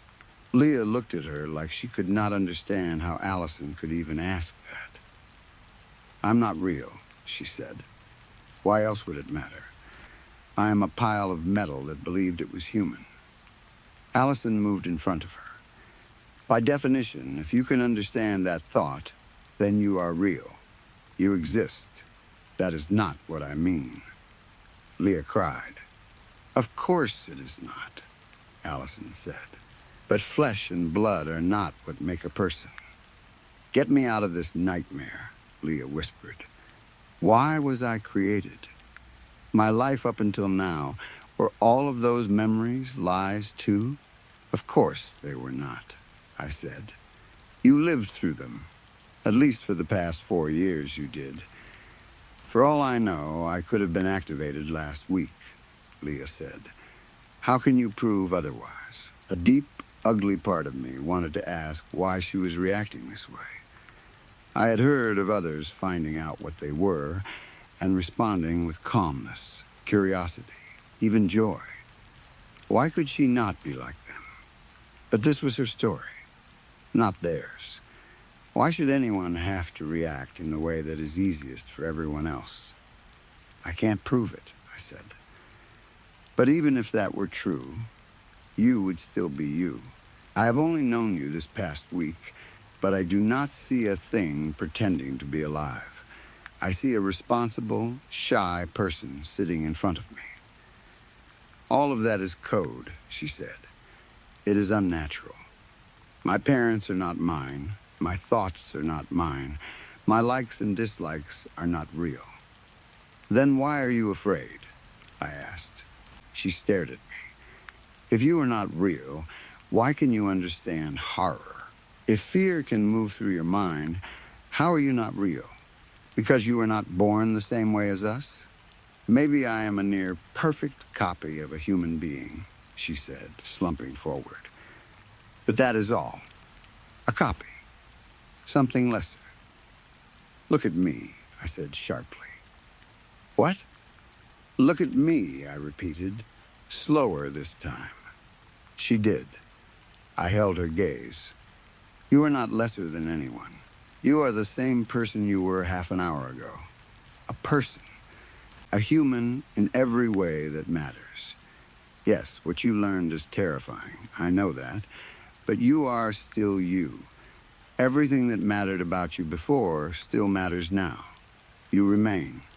Nothing else changes that." She sat very still. Her eyes were wide. "Do you understand?" I asked. She nodded faintly. "So let us help you," I said. "We will retrace everything. Every step. Every person you have known. Every friend you have made. Everything you have done. It cannot all be fake, can it?" Allison turned her head toward me, looking amused. "And how do you plan to do that?" I looked past Leah, straight at the photo of her and her best friend. A blue-haired girl smiled back from the frame. "Well," I said, "there is at least one thing we can try." 30 terrible seconds passed while the phone rang. Then someone answered. "Emily?" Leah lowered her head so we could not see her expression. "Wait," she said. "You know her?" The voice on the phone gave a dry laugh. "I would have died without her. They called my powers too dangerous, remember? I had not even done anything yet." A pause. "Is something wrong?" "How long have we known each other?" Leah asked. The voice gasped in fake horror. "At least a decade." "Has your mind finally slipped? Can you prove it?" The joking tone disappeared. "Leah, what happened?" "Just please," Leah said. "Can you prove that we have known each other that long? Don't you still have that picture of us when we were 12? That cannot be fake." The girl paused. "Oh, and that children's encyclopedia. I wrote on it. You cried, and my foster parents had to apologize for me. We were 7, I think." "Thanks, bye, wait." Leah hung up. Her face was lifted now, but there was realization in her expression. And horror, too. "She died 4 years ago, didn't she?" Leah whispered. "No," I thought. "No, it was her name on the tag all along. Of course, everything before that would be, 'Are you desperate to deny your own humanity?' I asked. "I am a replacement," Leah said quietly, "for someone who actually lived. Her parents could not handle losing their daughter, so they placed an order for me. Then they made me live this lie. That does not. It does matter." She cried. "I stole her name, her identity, her life, her existence. I do not even have an identity of my own, only hers. I cannot be the person I thought I was because I am not her." "Then, change your name," Allison said. Leah and I both turned to look at her. Allison's expression was calm. "Yes, your life has been in service to someone else," she said. "But now you are independent. Make your own choices. Cut your hair, wear different clothes, buy a different face if you want. Become someone because you choose it." Leah stared at her. Allison continued. "Live in honor of the girl you were modeled after, if that helps. Live for the person she could have been. Or better, live for yourself. You exist right now. You understand your own existence. You say 'I' when you speak about yourself. That means there is someone there." Leah wiped at her face, but more tears came. "We should have recognized the mistake," Allison said. "You are modeled after her, but you are not her. So perhaps you can live as an android. I have a list of reasons why androids are better than humans." Leah gave her a weak, lost look. "But I am too much like her. Everyone knows me as her. Her parents still think I am her." "Like my dear friend said, we can help," Allison replied. "We can help you reintroduce yourself to your friends and family. You can tell your parents that they still raised you for 4 years, but you need your own identity now. But reach out. At least try." Leah began to cry harder. "Why did I even receive that dream?" she asked. "I could have lived my life in peace." I pulled a pack of tissues from my pocket, and she snatched them quickly. Allison sighed. "Until the next time you trip down the stairs and wonder why you see an orange warning overlay, or why your wounds are blue. At least this way, you are not alone." Then she added, "And that video would have reached you in 4 days anyway." She reached into her shirt pocket and pulled out a scalpel. I stared at her. "Didn't you say you didn't want to harm people with that?" Allison ignored me. She pressed the scalpel into her own abdomen. There was a hiss. A panel opened. Inside her, metal and lights glowed softly. She looked at Leah calmly, as if this was the most normal thing in the world. "Call your friend back," Allison said, and apologized to her. Story 5. Jake woke up with warm sunlight on his face.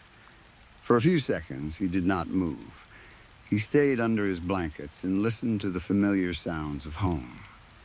Downstairs, pots clattered softly in the kitchen.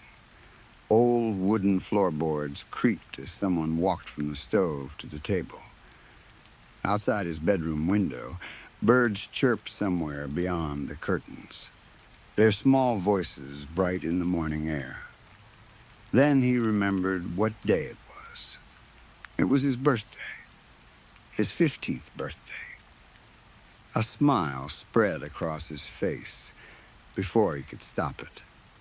In Sunny Haven, turning 15 was not like any other birthday.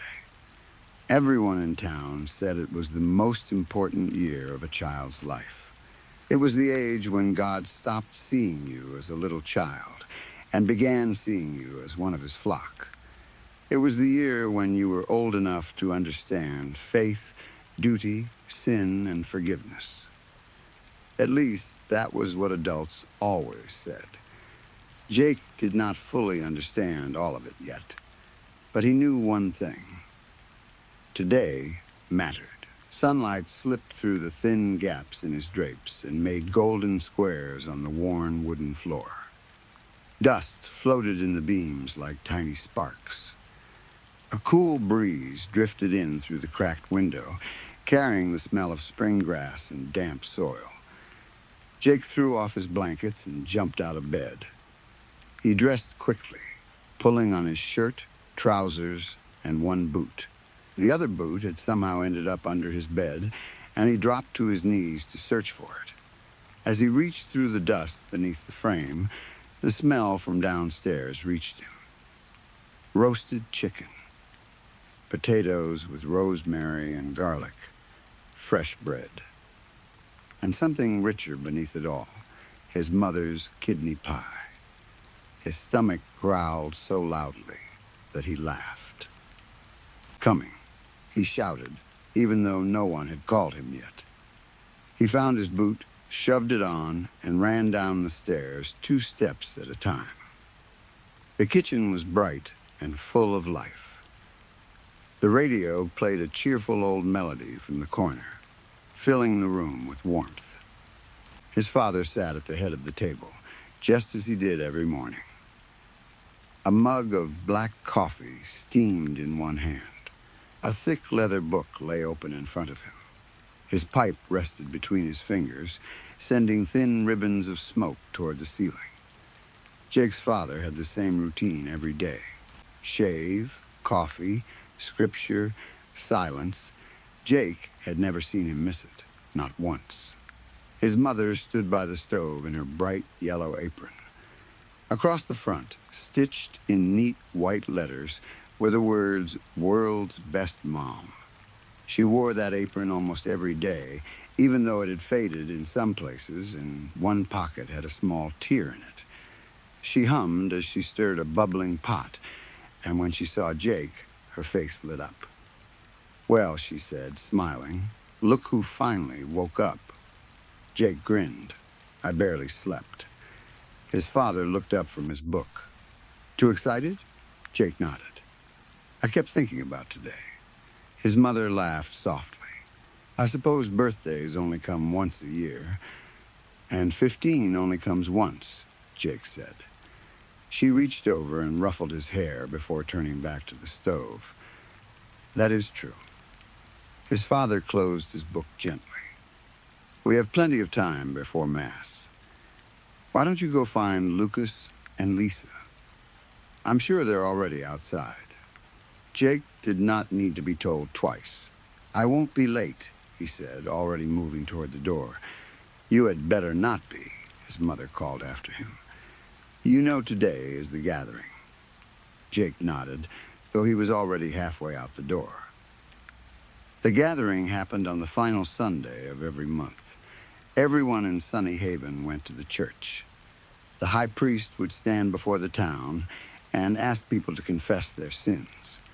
Anyone who had done wrong was supposed to come forward, speak honestly, and accept a penance. After that, the large iron pot would be brought out, and every family would add something to it. Bread, vegetables, meat, potatoes, herbs, or whatever they had prepared at home. The priestesses would stir it with giant wooden spoons carved from old wood kept inside the church. The adults said the stirring made the town one body, one family, one flock. Jake had always liked that idea. He stepped outside into the fresh morning air. Sunny Haven was beautiful in spring. Small white cottages lined the winding roads, each one with a garden full of bright flowers. Bees moved lazily from blossom to blossom. Neighbors waved from porches. Farmers loaded carts for the monthly market. Children ran through the grass with wooden toys and ribbons in their hands. No one locked their doors in Sunny Haven. No one had to. No one was afraid of their neighbors. It felt, to Jake, like paradise. He found Lucas and Lisa near the edge of the meadow. Both of them were kneeling in the grass, staring closely at something on the ground. "What are you two doing?" Jake asked. Lisa smiled without looking up, watching ants. Jake crouched beside her. Hundreds of small black ants marched across a little hill of dirt. Each one carried a tiny piece of leaf, seed, or something else too small for Jake to name. They moved in lines, disappearing into holes and coming back out again. "They work so hard," Lisa whispered. Lucas snorted. "They're stupid." Lisa frowned. "They are not. They walk back and forth all day," Lucas said, poking the dirt with a blade of grass. "They don't even know we're here." Jake shrugged. "Maybe they do." Lucas laughed. "If they did, they would be terrified." He lifted one boot over the anthill. "I could crush their whole village right now." Lisa slapped his arm. "Leave them alone. I wasn't going to. You were thinking about it. So? It is still wrong." She crossed her arms and looked very serious. "God says every life without sin matters." Lucas rolled his eyes. "I know." Jake smiled. Lucas and Lisa argued like that all the time. Lucas was older, loud, and always trying to act braver than he felt. Lisa was younger, but she had a sharp tongue and a soft heart. Jake liked them both more than anyone else in town. "Come on," Jake said. "The market is open." Lucas immediately forgot about the ants. "The toy maker is there today. And Mrs. Martha," Lisa added. "I want honey candy." Jake reached into his pocket and jingled a few copper coins. "I saved some money." Lucas grinned. "Race you there." The three of them took off across the meadow, laughing as the grass brushed against their legs. Lucas ran ahead first. Lisa shouted that he was cheating. Jake chased after them, his chest full of joy. None of them noticed Mr. Stone standing on the schoolhouse porch. Their teacher stood perfectly still. One hand rested inside his coat pocket. The other trembled at his side. His round glasses caught the morning light, hiding his eyes for a moment. Mr. Stone did not wave. He only watched the children run toward the market. For just a second, Jake glanced back and saw him there. Something about the teacher's face seemed strange. He looked tired. No, not tired. Frightened, but then Lucas shouted something rude about the last person to arrive smelling like an old goat, and Jake turned away, laughing. The market square sat at the heart of Sunny Haven, where 4 cobbled roads met beneath the old church bell.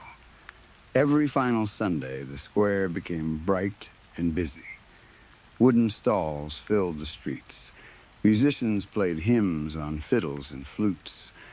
The smells of fresh bread, roasted meat, sweet pastries, and hot cider drifted through the air. For Jake, it was the best day of every month. Mrs. Martha's bakery stall was crowded with children holding copper coins. Pies cooled on wooden racks, and steam rose through the slits in their golden crusts. "Birthday boy," Mrs. Martha called when she saw Jake. She was a broad woman with flour on her cheeks and laugh lines around her eyes. "I have something for you." She reached under the counter and brought out a small honey tart shaped like a sunflower. "No charge." Jake's eyes widened. "Really? You only turned 15 once." He took it carefully, almost afraid to break it. "Thank you, Mrs. Martha. Tell your mother I still want that kidney pie recipe." Jake laughed. "She says it's a family secret. She says that every year." Lucas appeared beside him with his mouth already full of caramel. "I bought 3, Lucas said. "Already?" Jake asked. "I have priorities." Lisa sighed. "Boys," she nudged Jake with her elbow. "You promised to share." Jake broke the honey tart in half and gave her the larger piece. Lucas stared at it. "You gave her more." "She's smaller," Jake said. "I'm hungrier." "That is not the same thing." Their laughter mixed with the sound of the blacksmith's hammer across the square. Near the fountain, Miss Green, the toy maker, had arranged rows of carved wooden toys. There were spinning tops painted red and blue, birds whose wings moved when someone pulled a string, tiny horses, puzzles, whistles, and polished wooden swords. Lucas went straight to the swords. "If Mother lets me," he whispered, lifting one carefully, "I'm going to become captain of the town guard." Mr. Green chuckled. "You'll need to grow another foot first." Lisa ignored the swords. She moved toward a basket of flower crowns made from daisies and buttercups. Jake noticed a single yellow flower growing beside the fountain. He bent down, picked it, and brought it to her. "For you." Lisa smiled. He remembered. She tucked it behind her ear. "Does it look nice?" Jake nodded. "It looks like spring grew just for you." She smiled so brightly that even Lucas stopped pretending to fight invisible enemies. "There," Lucas said. "Now you look ridiculous." Lisa stuck out her tongue at him. An elderly couple nearby laughed. Jake loved moments like that. Sometimes he wondered if there could be any place beyond Sunny Haven that was happier than this.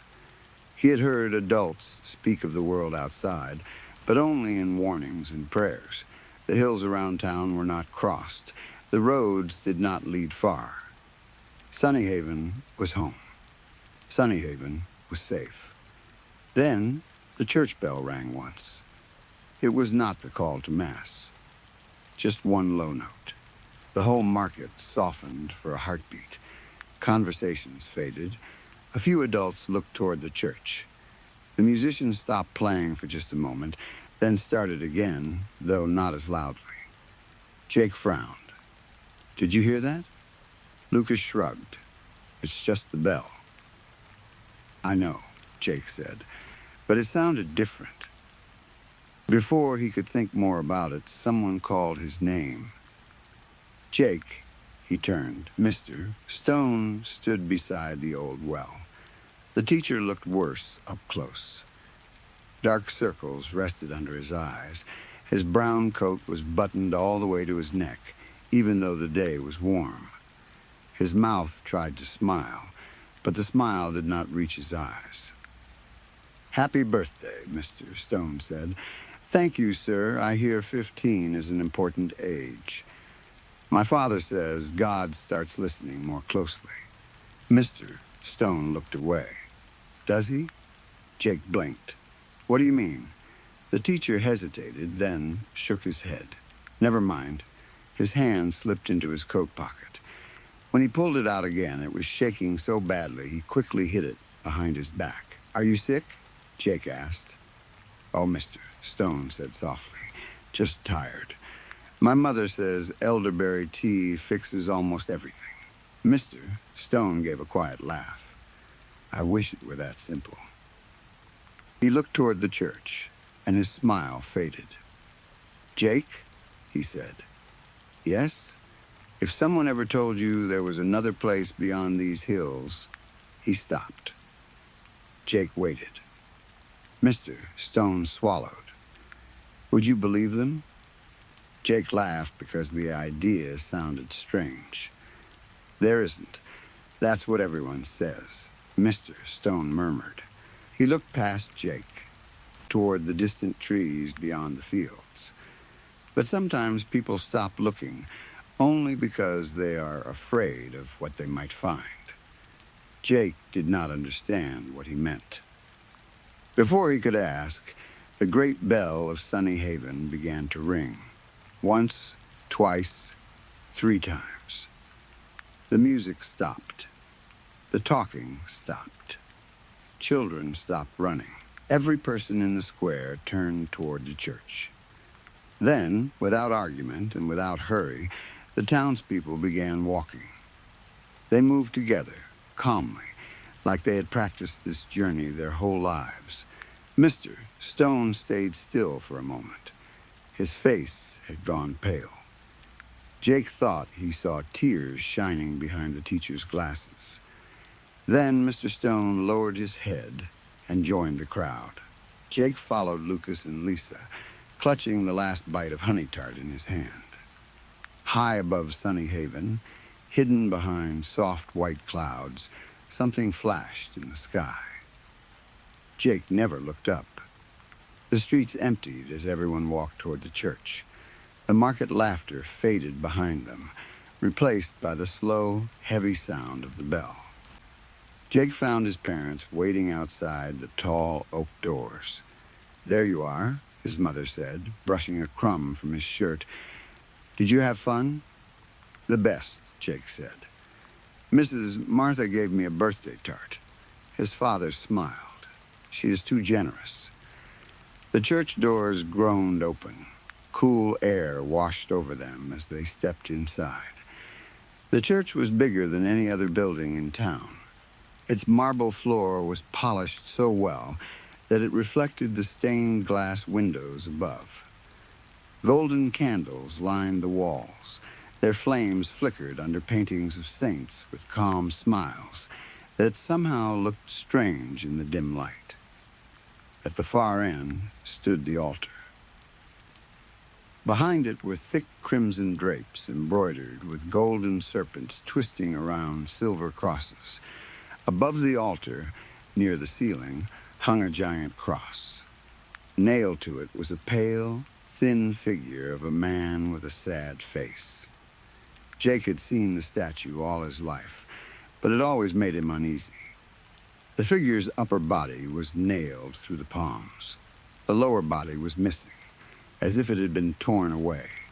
Instead of legs, carved marble entrails hung from beneath the torso, and a serpent coiled around the lower part of the cross. Jake did not like looking at it for too long. The congregation settled into the long wooden pews. Lucas and Lisa sat just ahead with their parents. Lisa waved quietly until her mother hushed her. A low chant echoed through the church. 2 priestesses came out from behind the altar. They wore white robes trimmed with gold. One carried an old leather book. The other held a silver cross wrapped with a bronze serpent. They walked slowly down the center aisle, chanting in a language Jake had never learned. The words sounded older than the church. When they reached the altar, they knelt. Silence followed. Then the high priest appeared. He was an old man with silver hair and gentle eyes. His black robes shimmered with golden thread. He leaned on a polished silver scepter carved into the shape of a coiled snake. "My beloved flock," he said warmly, his voice filling the church. "Today we gather to give thanks for another month beneath God's loving gaze."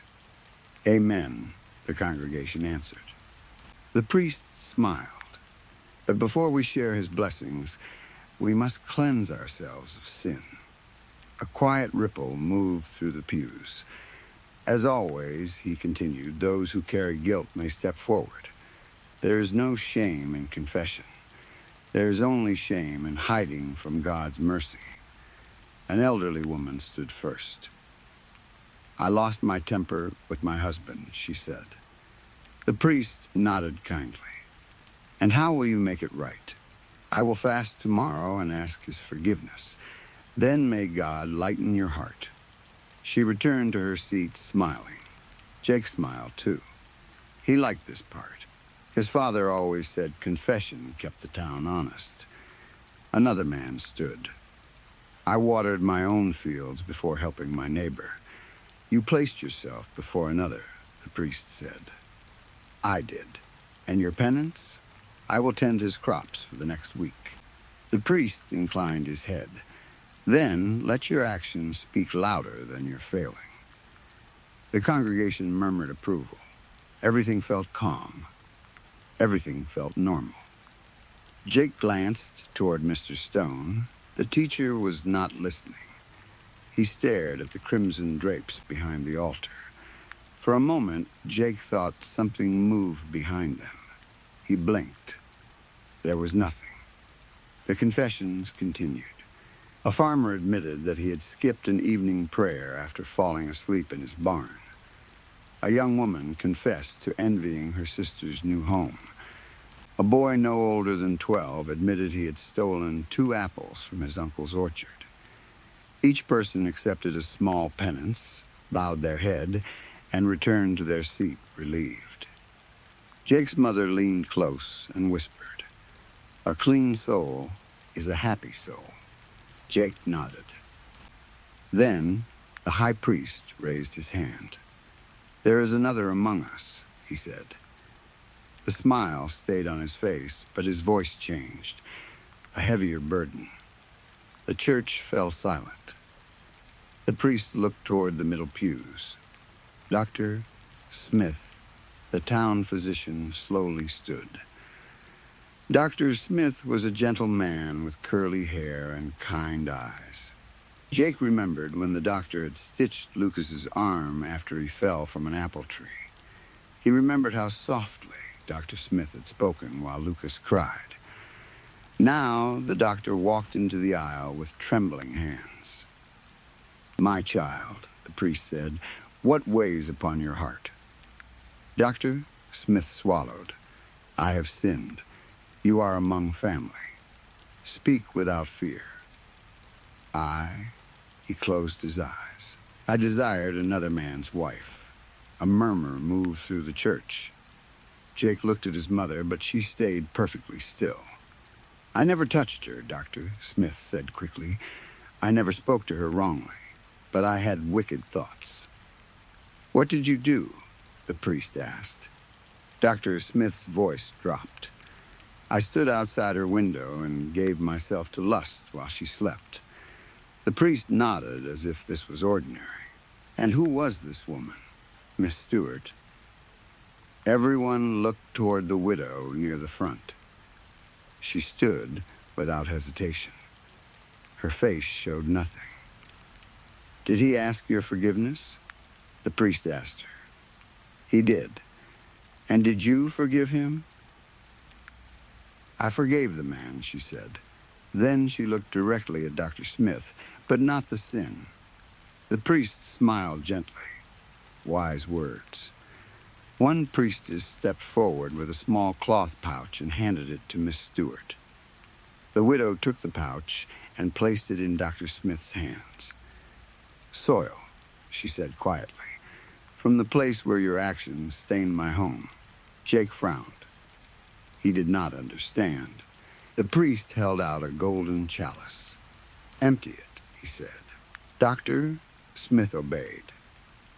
Dark soil spilled into the cup.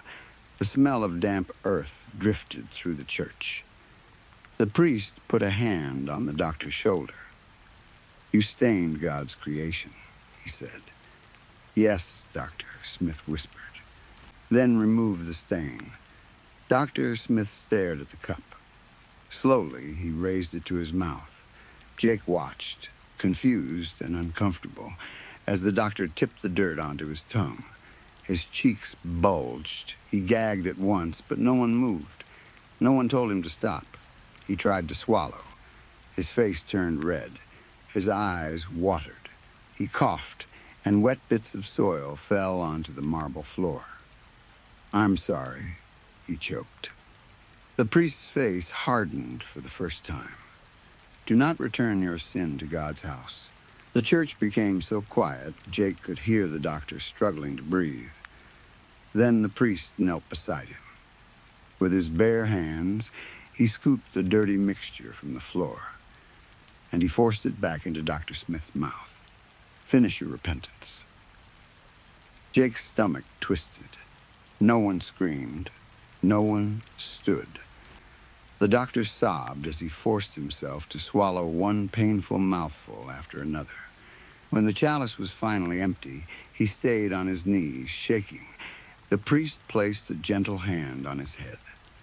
"There," he said, his warm smile returning. "God has forgiven you." The congregation answered as one. Praise be. Dr. Smith stood slowly.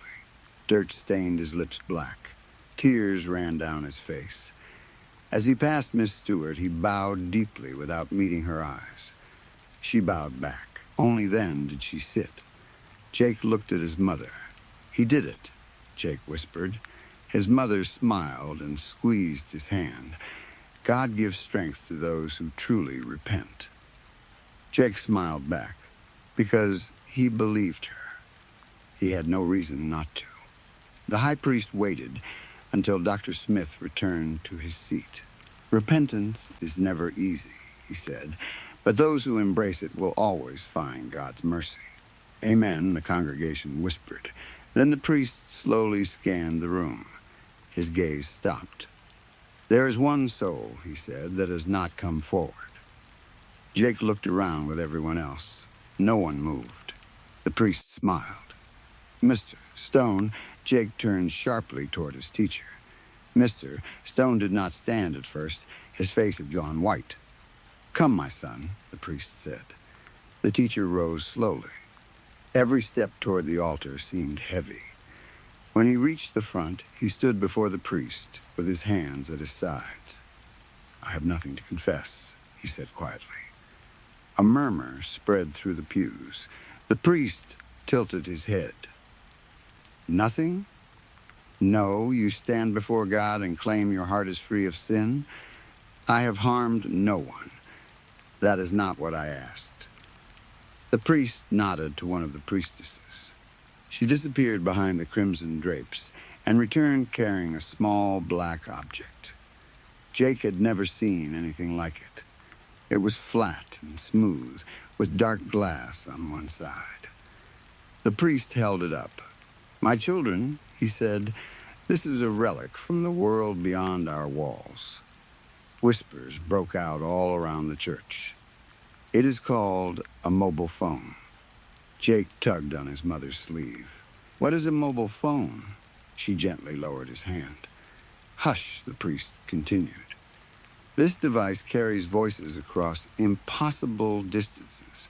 It spreads lies, temptation, and the poison of the outside world." Miss Stone shook his head. "You do not understand," the priest said. "I understand perfectly." He touched the glass, and the dark surface lit up. The congregation gasped. Jake's eyes widened. It was like a tiny window full of light. Pictures appeared inside it. Pictures of Sunny Haven, the church, the schoolhouse, the market. Jake even saw himself in one picture, smiling outside the school. The priest turned to the congregation. "This man did not come here seeking salvation." Mr. Stone's breathing quickened. "He came to watch us." "No," Mr. Stone said. "He sent these images beyond our walls." "No. He invited strangers into God's sanctuary." "Mr. Stone raised his voice. They are coming because people need help." The words echoed through the church. Jake looked around in confusion. "Help? What help?" The priest's smile disappeared. "Who is coming?" "Mr. Stone looked at the congregation. His eyes found Jake for one brief moment. "They will be here soon," he said. "They will take you somewhere safe." Before anyone could speak, the priest swung his silver scepter. Crack! The sound was sharp and terrible. The scepter struck the side of Mr. Stone's head. He collapsed onto the marble floor. Blood spread beneath him. Jake jumped. Someone behind him screamed. Mr. Stone groaned and tried to push himself up. The priest stood over him. "One final time," he said calmly. "Do you repent?"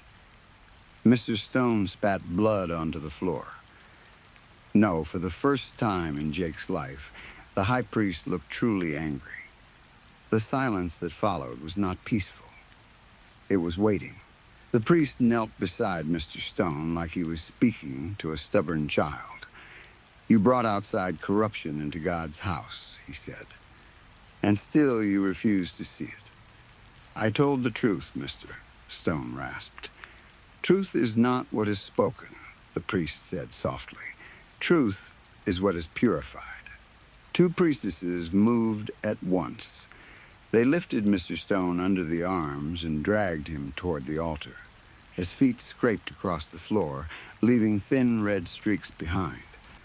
Jake stood without meaning to. "Dad?" he whispered. His father did not move. Lucas sat frozen ahead of him.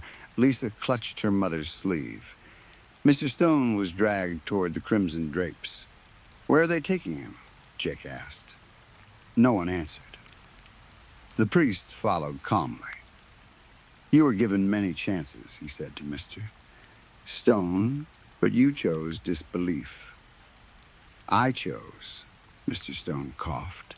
"I chose to tell them the truth." The priest stopped. "And what truth is that?"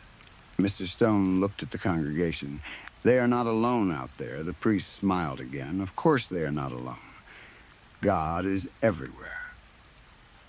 "No," Mr. Stone said, his voice shaking. "The outside world is everywhere." The word outside seemed to make the whole room colder. The priest raised his hand. Enough, the crimson drapes were pulled open. Behind them sat a heavy iron pot, larger than any cooking pot Jake had ever seen. It was blackened from years of use. Its rim was scarred and uneven. Steam rose from inside it. Beneath the pot, something moved in the shadows. Jake could not see it clearly, but he felt it. Mr. Stone was lifted above the pot. "No," he whispered. "Please." The priest leaned close. "Do you repent?" Mr. Stone looked at him. For a moment, Jake thought he would say yes, but the teacher shook his head. No, a long breath passed through the church. The priest stepped back. So be it. Without warning, he grabbed the back of Mr. Stone's head and forced him down into the pot. The splash echoed through the church. Boiling water burst upward. Mr. Stone screamed. The sound was so full of pain that Jake stumbled back, his hands flying to his ears. It did not sound like a voice anymore. It sounded like the body trying to escape itself. The priestesses began chanting loudly, trying to cover the screams. Mr. Stone thrashed inside the pot. One arm rose from the water, red and shaking. He clawed at the air, at the rim, at anything he could reach. "Help me," he screamed. Some children cried. Lucas did not move. The priest stood over the pot. Steam and drops of scalding water touched his hand, turning it red, but he did not seem to feel pain. "You brought poison into our home," he said. "Now you will be cleansed of it." Mr.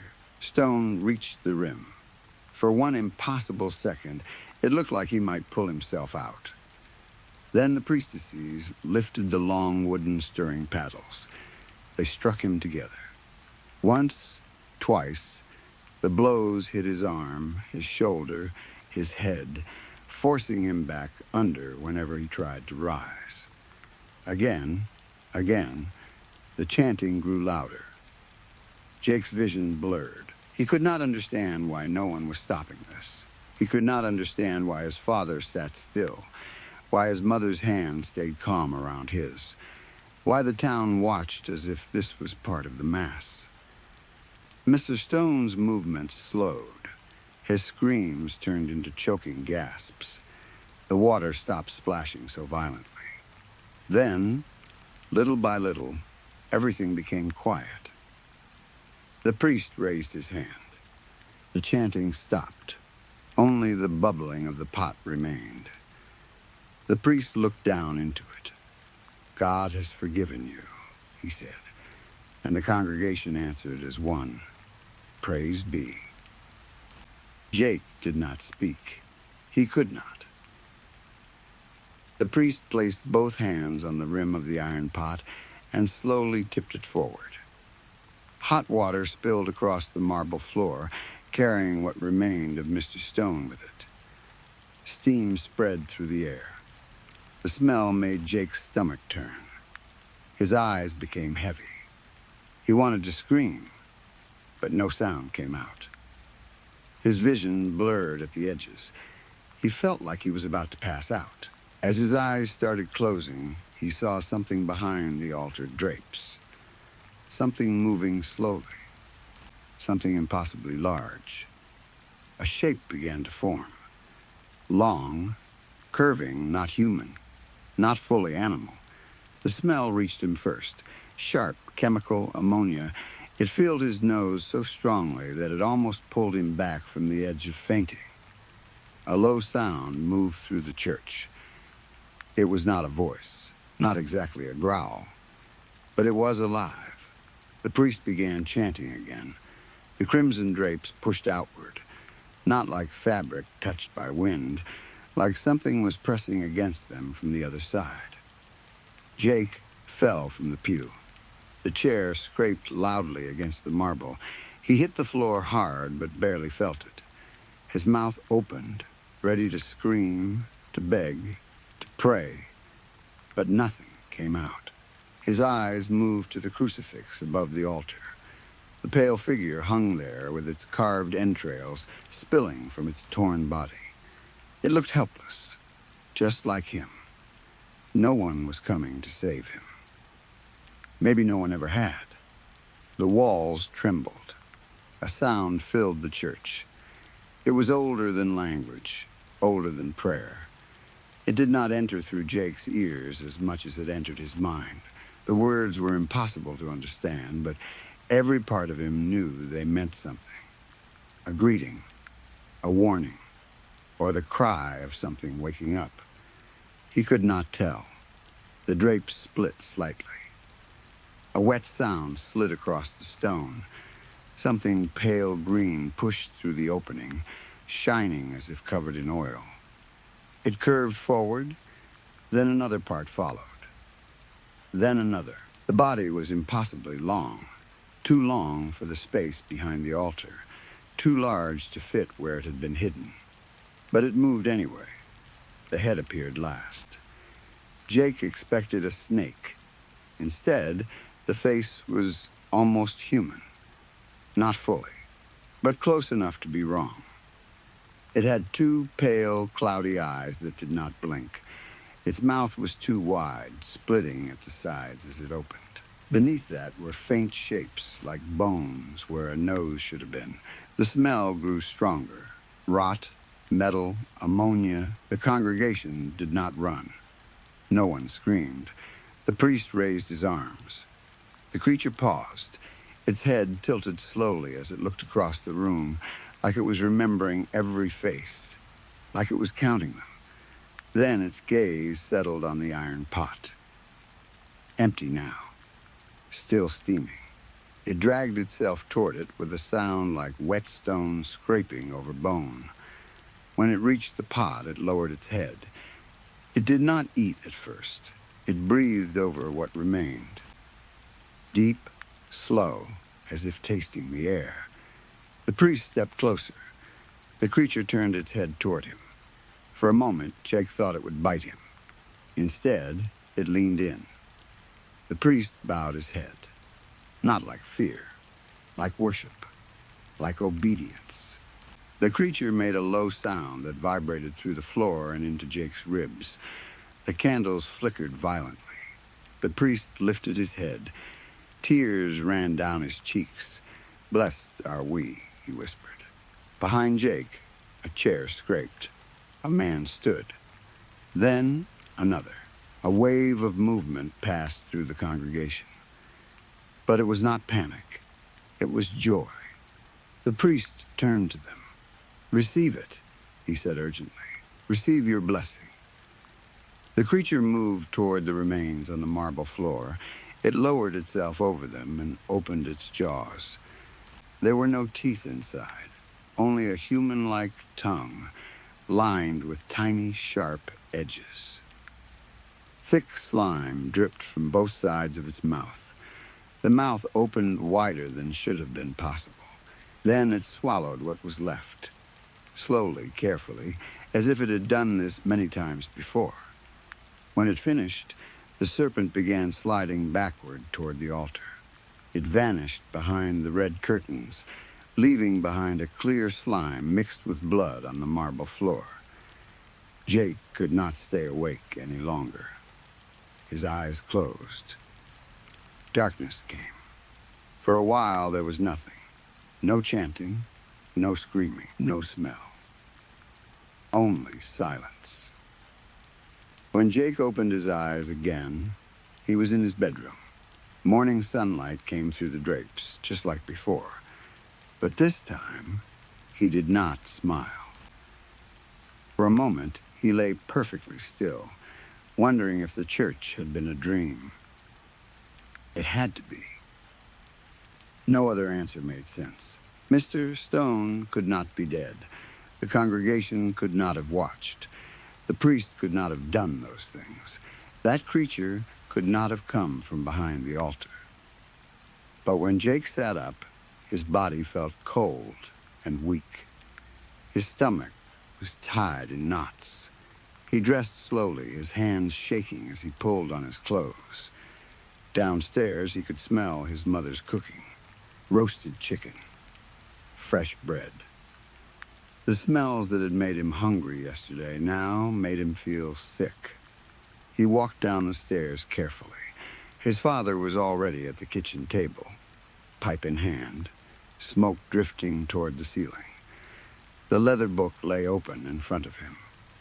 His mother stood near the stove in her yellow apron, stirring a steaming pot. Everything looked normal. That made it worse.